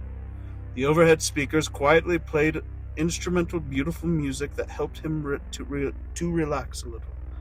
Ray let his eyes adjust to the dimness, taking a slow, comforting look around the space. The layout was a masterpiece of mid-century minimalism. Along the left wall sat a row of old crack vinyl waiting chairs, their stuffing peeking out like yellow foam teeth from decades of heavy use. On the right stood the main workstation, a sprawling continuous mirror bordered by built-in porcelain sinks and shelves lined with vintage glass bottles or hair tonic and pomade. In the center of the linoleum floor stood the throne, a massive, heavy-duty 1960s Belmont barber chair wrapped in cracked crimson leather, its polished chrome base showing faint swirls from years of industrial polishing. The low, comforting hum of a small, dated floor fan in the corner completed the atmosphere. Ray tossed his jacket onto the waiting chairs and adjusting his salt and pepper hair with a thick, knuckled hand. "Afternoon, Frank," he called out, his deep voice bouncing off the mirror as he stepped towards the back of the room. "Martha finally wore me down. Said I was starting to look like a..." He froze mid-sentence, his foot hovering an inch about the floor. The figure stepping out from the break room alcove at the back of the shop was not Frank. The silence that followed was heavy and sudden, stretching out like a rubber band pulled taut. For several long, agonizing seconds, Ray and the stranger simply stood there, staring at one another as the speakers launched into a cheery instrumental rendition of Singing in the Rain. Ray used the quiet to take the man in, He looked to be in his late 30s, possessing a tall, impossibly lean frame that instantly triggered a brief, sour prickle of envy in Ray's chest, a phantom longing for the metabolism of his own youth. Long before decades of desk work had settled a permanent layer of middle-aged thick set around his waist. His hair was dark, trimmed with a sharp military precision, and his eyes were a pale glossy blue. They didn't just look at Ray. They studied him, tracking the lines of his face and the subtle twitch of his hands with a quiet, icy intensity that made the hair on his arms stand on end. Just as the stillness was beginning to curdle into genuine discomfort, the stranger broke the spell. Can I help you, sir? The man asked. It sounds like you're doing the Ed Gein voice. Can I help you, sir? That's Mother. Mother. Alright. You should go with that. I can't do That's it a good very one. good, though. The man asked. His voice was smooth, flat, and completely devoid of any local accent.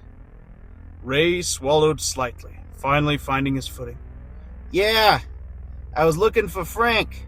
Where is he? The stranger paused, a tiny calculated hitch of his posture, as if he were mentally sorting through a deck of cards before selecting his answer. He gave a casual shrug.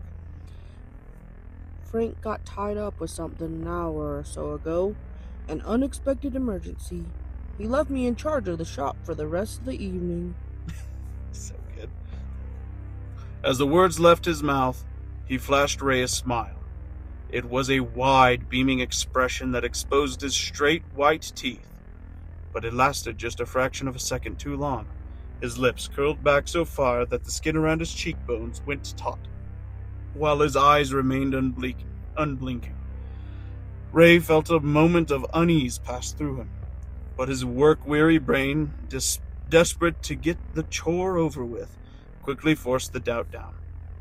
If Frank trusted this guy to look after his life's work, everything has to be on the level. Frank wasn't an idiot, after all.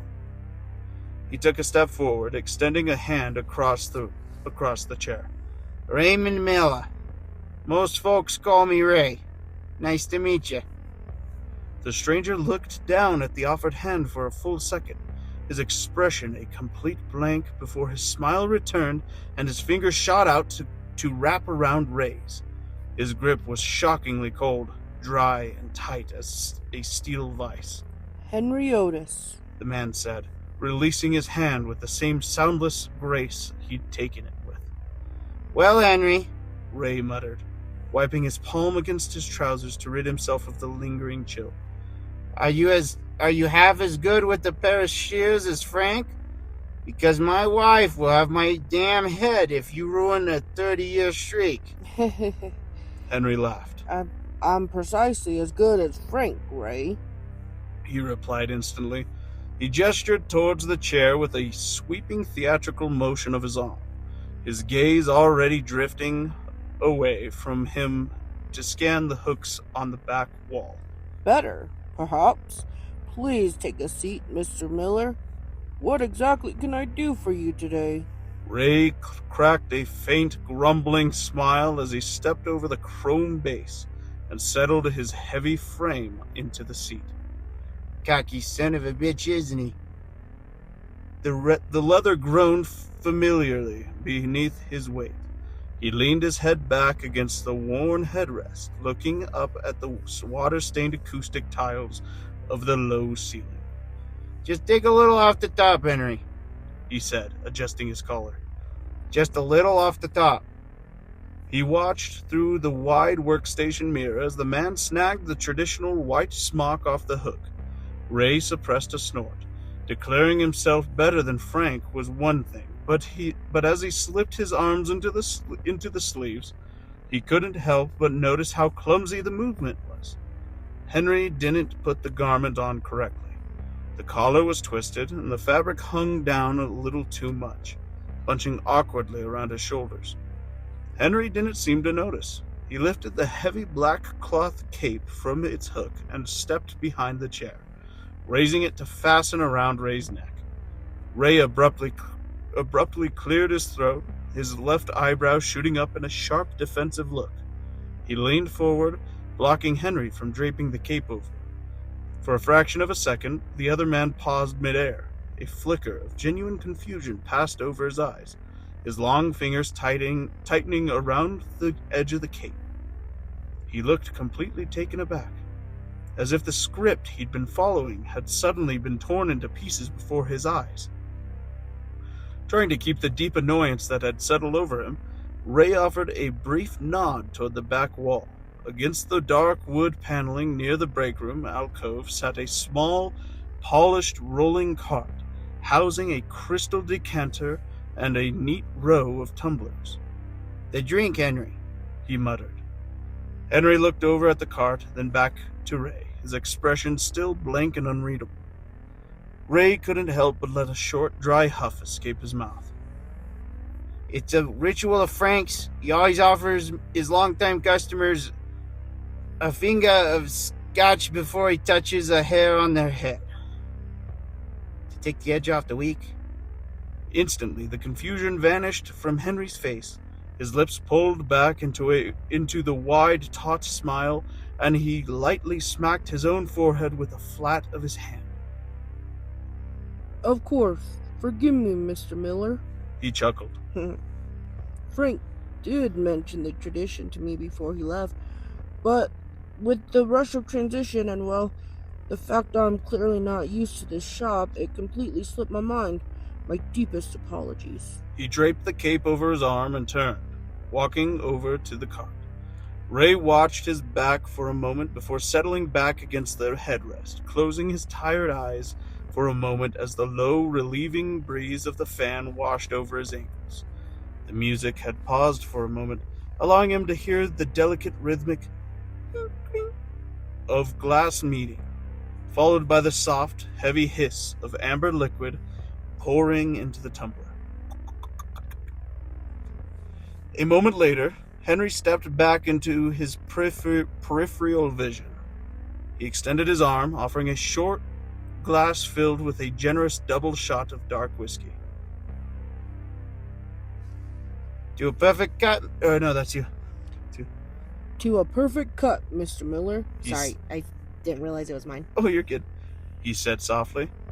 "To not making my wife scream," Ray countered. He took the glass gratefully, his fingers tracing over the cool sides before raising it, tilting his head back and downing the liquid in 3 heavy burning gulps.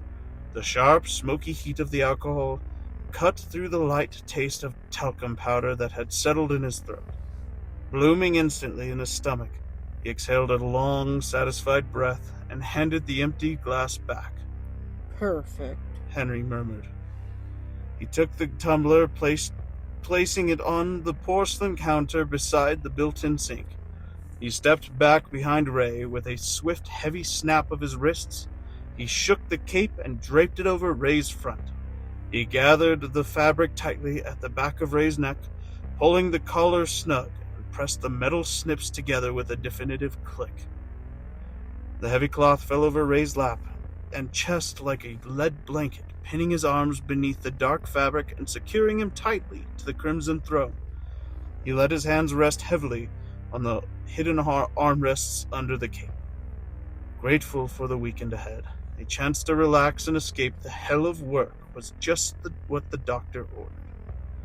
The heavy metallic snip, snip, snip of the shears began next to his left ear as the speakers overhead began to play a rendition of "The Lady is a Tramp."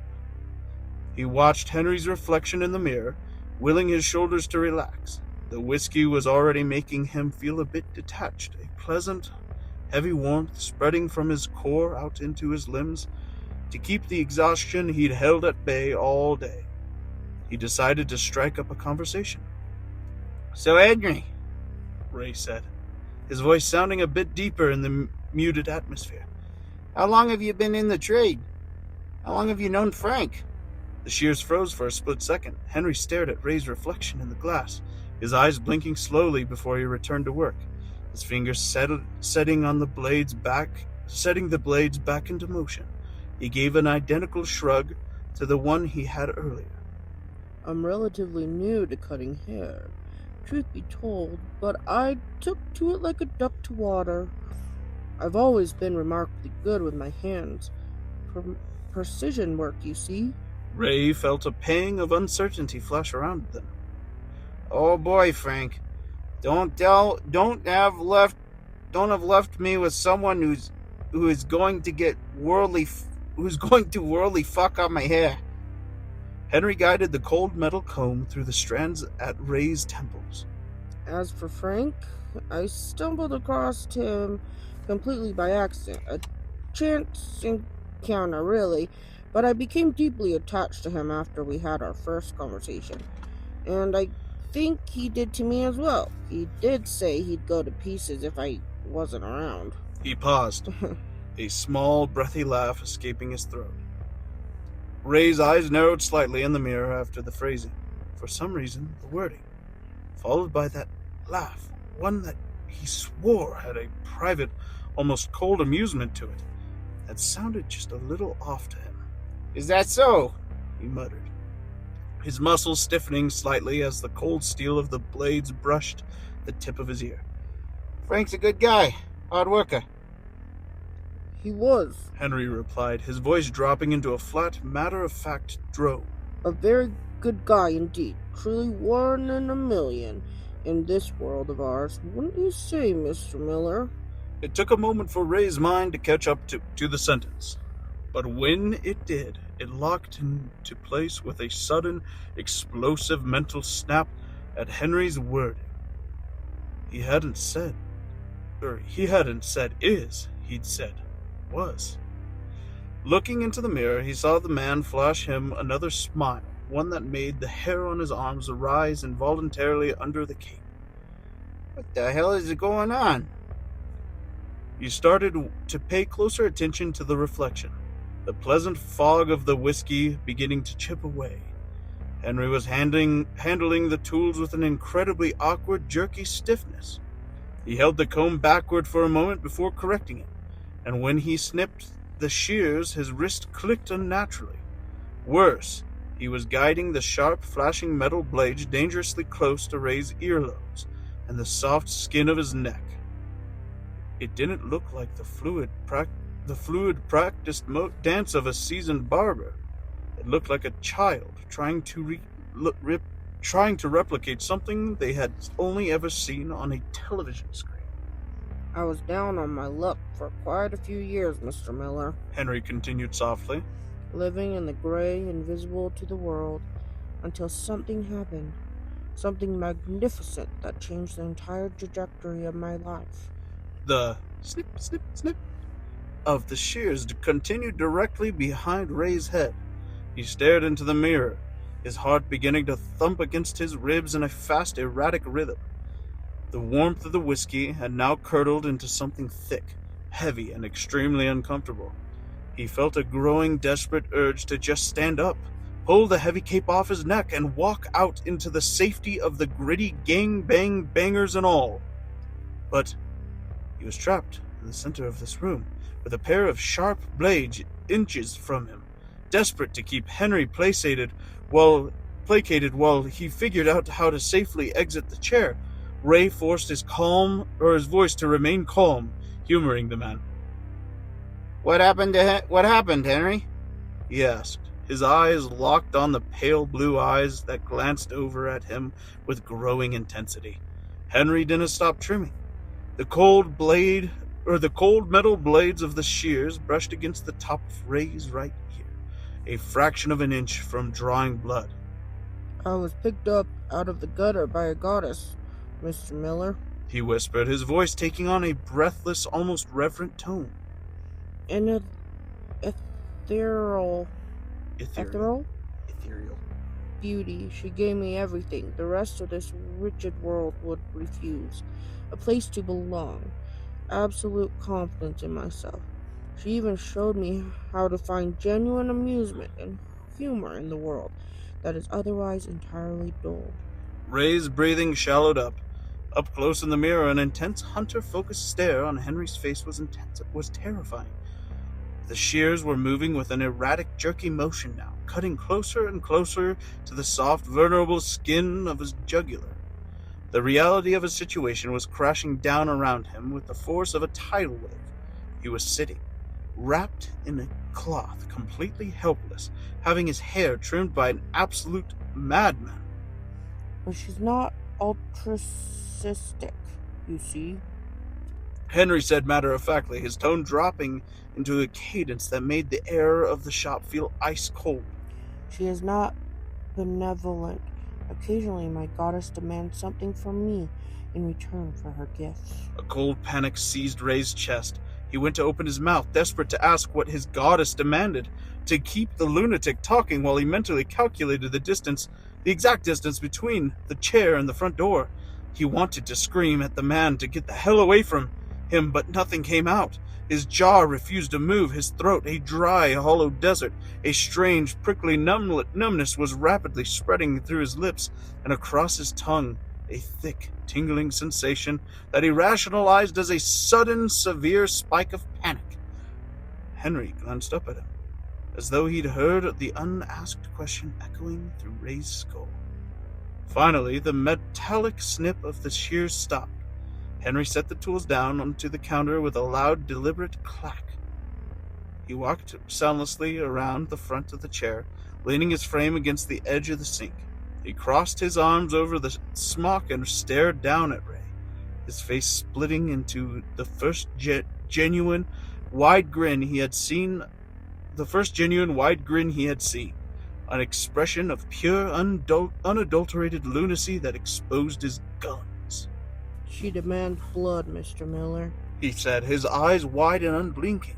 She demands sacrifices. Sometimes she points out specific individuals she wishes to have as offerings. But other times she allows me to choose fitting subjects on my own. And that, to be truthful with you, is how I ended up stumbling into Frank's barbershop an hour ago. I saw that faded, timeless, hole-in-the-wall pole spinning out front, and I knew it was the perfect stage for my next choice. Henry turned his back on the chair as another soft song began on the speakers. Stepping a few paces away toward the back wall, for Ray, this was the moment. The space between the lunatic and the front door was wide open. He didn't care about his jacket. He didn't care about the money in his pocket. He just needed to clear the sidewalk and either get to his car or flag down the first cop he saw. He braced himself, staring hard at the glass front door in his peripheral vision. He began a silent countdown in his head. 5, 4, 3, 2, 1, now! He ordered his legs to shove him out of the chair and find purchase on the linoleum. He commanded his arms to push against the armrest, burst out from under the cape and rip the snaps apart. Nothing happened. Ray didn't move an inch. His body remained still in the crimson leather. A cold, electric jolt of pure panic and terror shot straight through his brain. He tried again, forcing every ounce of his willpower into his right arm, screaming at his fingers to simply twitch against the armrest. His muscles refused to fire. The physical connection between his mind and his flesh had been completely, systematically severed. What the fuck is happening? Why can't I move? Henry walked slowly back into his field of vision. That hideous, wide grin still plastered across his face like a scar. He looked down at Ray, his eyes twinkling with an unholy amusement.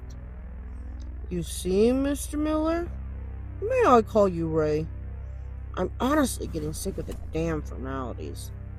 Anyways, Ray, I didn't lie to you earlier about Frank getting tied up in an unexpected emergency, he said, his tone light as if they were having a conversation about the weather or basketball. I told you the absolute truth. I simply didn't afford you the whole truth. The truth is, Frank is back in the break room right now, where I tied him up in a chair. He let out the same breathy, insane chuckle from before, his shoulders shaking beneath the loose white smock. I And I certainly wasn't lying when I said he would go to pieces without me here to manage the shop, because the man truly is in pieces, all over the linoleum. A sickening wave of nausea hit Ray's stomach, but he couldn't even grimace. His heart was a trapped bird hammering violently inside his chest, the only part of him that still seemed to function.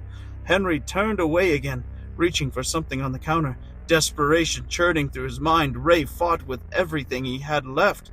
He strained his lungs, forcing a heavy pocket of air up from his diaphragm, trying to scream, to shout, to make any kind of noise that might carry past the music and front glass and alert anyone on the street to the horror happening inside.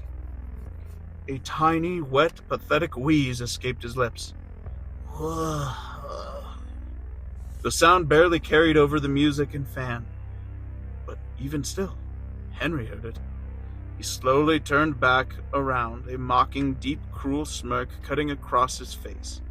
He leaned over the chair, his pale face hovering just inches away from Ray's nose, smelling faintly of cheap cologne and copper. Ah, He whispered, his eyes widening.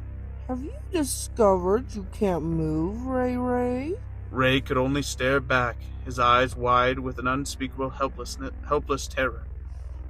Don't feel bad. Henry said, chuckling as he gently patted Ray's paralyzed shoulder through the cape. It's a highly efficient recipe, a generous dose of tetrodotoxin pufferfish venom hidden in the whiskey I gave you. I must thank you for pointing out the drink, by the way. I had no idea what I was going to do until you did. It's a magnificent paralytic. Once it hits the lining of the stomach, it takes barely 10 minutes to block all the voluntary muscles in your body. You can't run, you can't fight, you can't scream for help. Or for you, dear Martha, you mentioned when you walked in. In fact, if I simply left you here, soon you wouldn't be able to breathe. But as it stands, you're merely a spectator now, Ray. I haven't planned on a double today, but the goddess put you right into my path, and now you will have a front row seat to the grand finale. Henry stepped away from the chair, his footsteps rapping on the floor as he moved to the front of the shop. The static edge of Ray's peripheral vision, he watched the killer reach for the glass front door, flipping the faded cardboard sign from open to closed, before twisting the plastic rod of the dusty window blinds with a sharp click-clack. That, to Ray, sounded like the closing of a coffin. The slats turned and fell shut, completely sealing the shop off from the bustling city streets outside. As he worked, the speakers continued to play, singing in the rain, beginning to repeat. After a moment, Henry began to hum along with it cheerfully, merry cadence, as if he were simply taking a casual stroll down a sunlit afternoon. The contrast between the light-headed tune and the suffocating terror in the room was palpable. Ray's eyes darted frantically against the edges of their sockets, the only part of his physical being that could still fight. Outside, just 20 feet beyond the glass and the brick walls, the city was alive. Subwoofers were thudding, cars were idling, people were yelling. People were walking past the shop continuously, completely oblivious to the fact that a man was sitting pinned up beneath a cape, buried alive inside his own skin. Henry finished with the blinds and strolled past the chair, appearing in the mirror for a moment before disappearing again. His humming faded slightly as the sound of the break room door opening came. Ray stared helplessly into the mirror. He listened to the agonizing soundscape of the dark. He heard the familiar groan of the door's hinges. He heard the heavy metallic scrape of something solid being lifted off the floor, followed by a sickening squelching sound. And then the slow, deliberate thud of the man's footsteps coming back to him. Henry materialized out of the gloom in the reflection, standing directly behind the chair. Ray's soul fractured at the sight. Cradled in the madman's hand was a heavy industrial fire axe. The polished steel head of the weapon was completely painted in thick, dark, gelatinous crimson fresh blood that was dripping off the blade onto his smock and to the floor. Ray knew with an absolute sickening certainty whose blood it was. Henry's expression shifted, his lips pulling back so far that his face took on a jagged, shark-lined malice.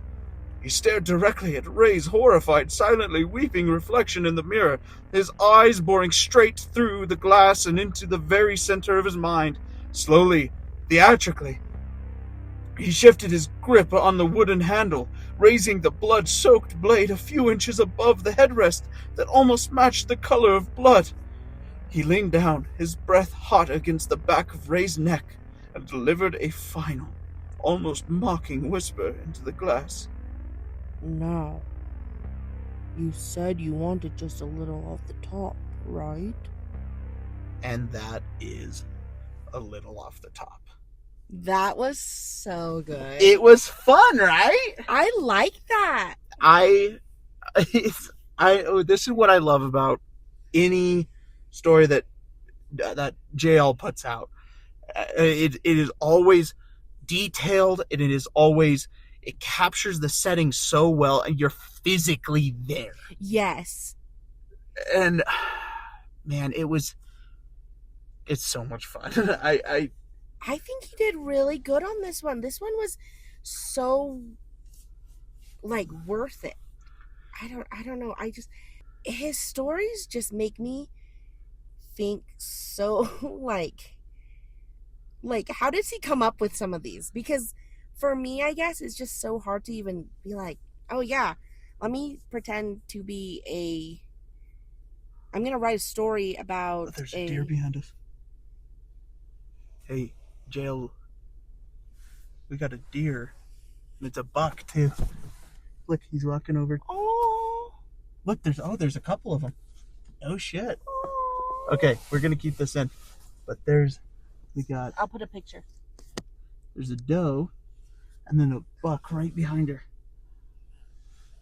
Oh, that's cool. Okay. Oh, they're running. That's cool. Okay, so. Oh wait, there's one more right here. There's 3 of them. Look, he's eating. Oh, it's another. Oh no, it's a doe. What? That's a fawn. Look at the spots. Yeah, so Jail Goodwin. Just a heads up, your story pulled the deer from the forest. She's looking at us. That was sweet. All right. We'll post some pictures right by this part of the story because that was actually such a cool. That was a cool experience. That was so cute. They're so cute. So listen, I think that was a phenomenal story. We're gonna start calling Jail Goodwin Snow White. The stories speak to the animals. That is so true. I love that. That would be a 5 for me. Really? Straight up 5. Straight up 5. I think I was so captivated into that story that it was like, I want more. I'm not gonna lie, I could read another one of his stories right now. Cause I'm just like, oh, wow, it's cool. Sorry. Dear moment. I just love his stories, and I think his stories just have so much thought into them, and he really tries to get you engaged into his stories. And it always feels like we're heading for cheese. That's something that I deeply admire about J.L. Goodwin is like his stories start to brink on like, okay, where is this gonna go? And he just sums it up so well, brings you right back. Like even if you start to waver from the road that he has paved, like he's got signage put out for you to just get right back on it. And you know what I love though is he never fails to get you back in it. Yes. And like, don't get me wrong, I think there's a few times where I'm like, oh, in just any story. Yeah. It's like, okay, I'm ready for the next part of the story. But there's some stories that flop when it comes to trying to drag you back in. And there's some that just captivate you. And this is one of those where I was seriously locked in throughout the whole thing. Yeah. And I don't normally do that. I will say, I think, when Henry starts monologuing towards, he starts kind of describing his plan, I get to thinking about it, and, typically, you get the Doofenshmirtz kind of, this is my innator, here we go. And then it's he describes his entire plan. But this was so effortlessly done to the point where he plays on the sort of mania that the that the guy is in, and it works so well with that. Yeah, and it's what's crazy, okay, is you'd think, okay, yeah, this is obviously the bad guy. He's talking about how Ray's gone. He's talking about how the original barbershop owner, Frank. Yeah, Frank. He's talking about how Frank's dead, right? And it's clear hints. He's kind of alluding to it the whole time. I didn't expect the drug and the liquor at all. Oh, really? I guessed that one. Really? I guessed that one. The thing that I loved was the way he added the title into the ending. The way that was executed, honestly, was probably one of my favorite parts. It feels like I kind of know where I have a roadmap. Yeah. I have a roadmap, but for some reason I keep going through all these back side tracks. Yeah, he's taken a black marker and marked all of these little back side roads. That it's just so fun. And he does it so well that you don't even think you're doing that. Yeah, good example. Going back to last episode on Late Night Laundry, we have the same compliments. It's completely different stories, but the execution of both of them ride just such a good line. But I love that that's his shtick in those stories, is where he can do that. It's you have two total different stories, but yet you can continuously, in any story, have these moments where you're just okay, I think I know where this is going. Nope, didn't know that part. It feels so refreshing to know that he is always a good fallback. I mean, I've read all of his stories for or the last 4 that he's put out. First, Out of Season, Late Night Laundry, and A Little Off the Top. And I gotta say, Out of Season was a rougher one for me. I don't think it was. I feel like it might have just been you. It was just me. It was just me, because I was reading it rushed. Yeah. And with any of J.L. Goodwin's stories, you got to kind of have a moment. You have to slow down. You have to have a moment. And you know what, though? I love the fact that that's the type of author he is where you want to take that moment. Because I reread it. So I read Out of Season twice.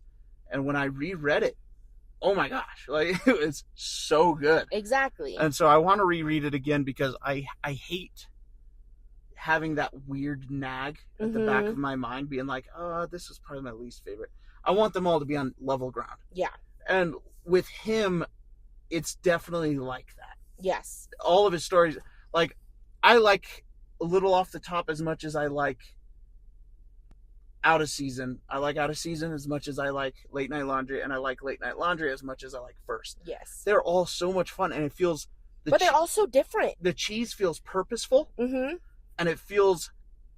I mean, and I know we've talked a little bit about his inspirations and stuff, and we'll get into more of that during the interview, but one of the ones that he always brings up whenever I talk to him is Stephen King, and I think he is the embodiment of a good Stephen King book, which is hard to find because, I mean, you get all the weird shit with I get the aspect of using molestation and using rape and sexual assaults is they can also get very old. But when it's in every single book, it just burns you out. It does. And so, like, I've read, I want to say like 16 of Stephen King's books. I could I'll list them later, but they all, except for I think 2, have some type of sexual assault or some allusion to a sexual assault. Like I was reading Misery, and it was really good. I got through the entire book, and then it was like right at the end, he's like, "I'm gonna rape you," is what he says, you know. And it's like why? Yeah. Why? Like I think you.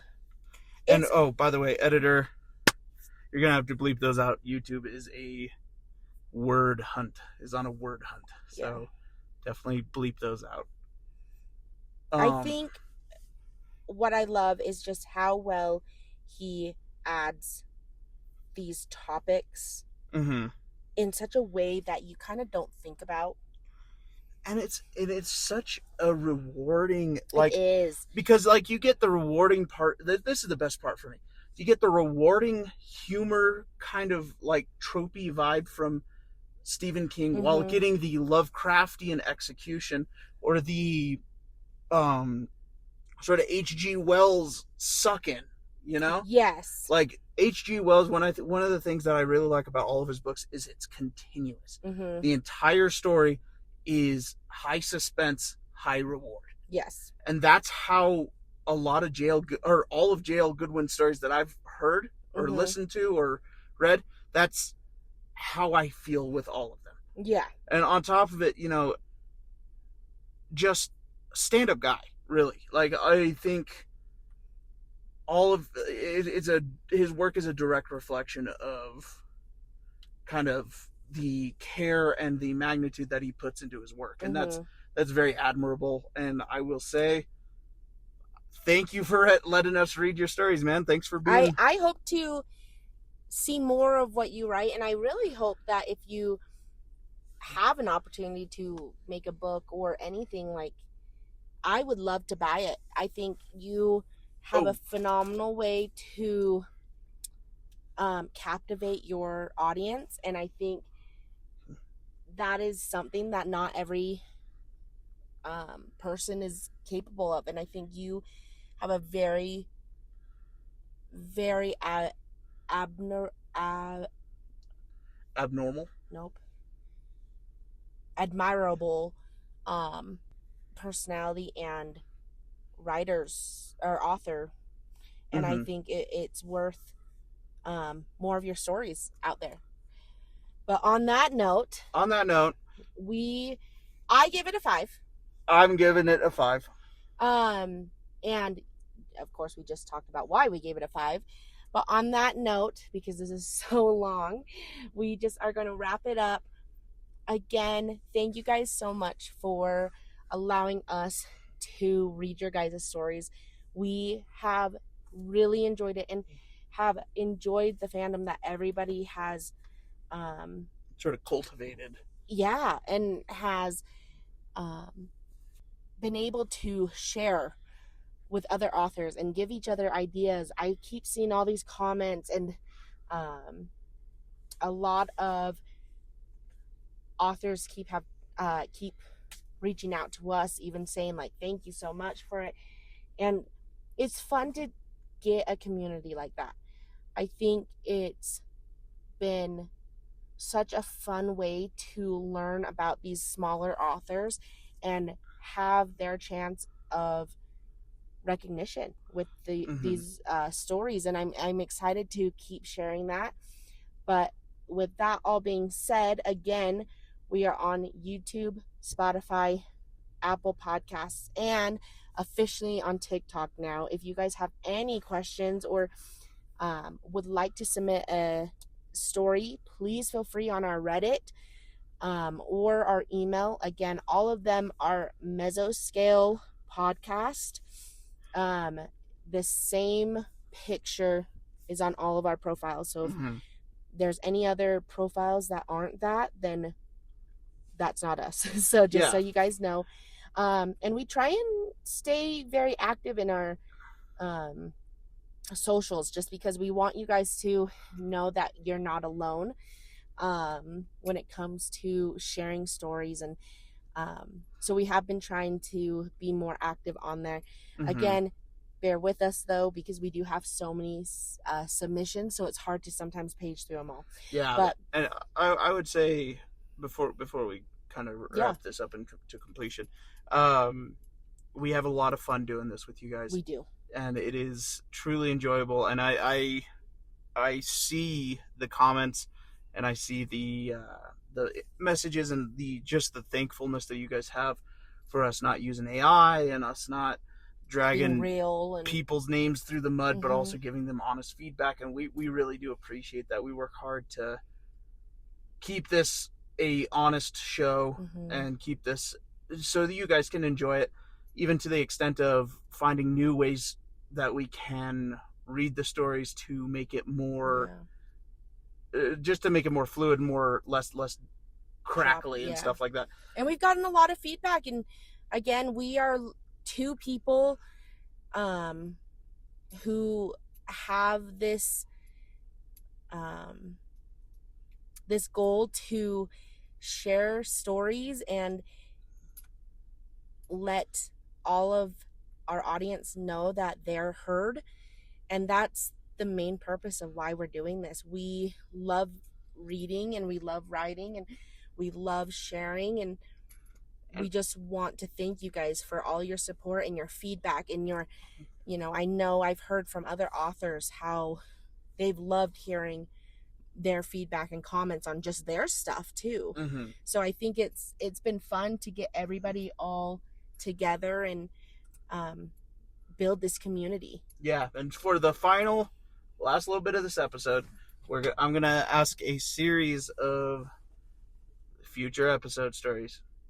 So I had a couple ideas to run, but ultimately I wanted to kind of get opinions on it and just see kind of what you guys thought. One, should I read one of my own stories and scale it? We could. That being said, which one?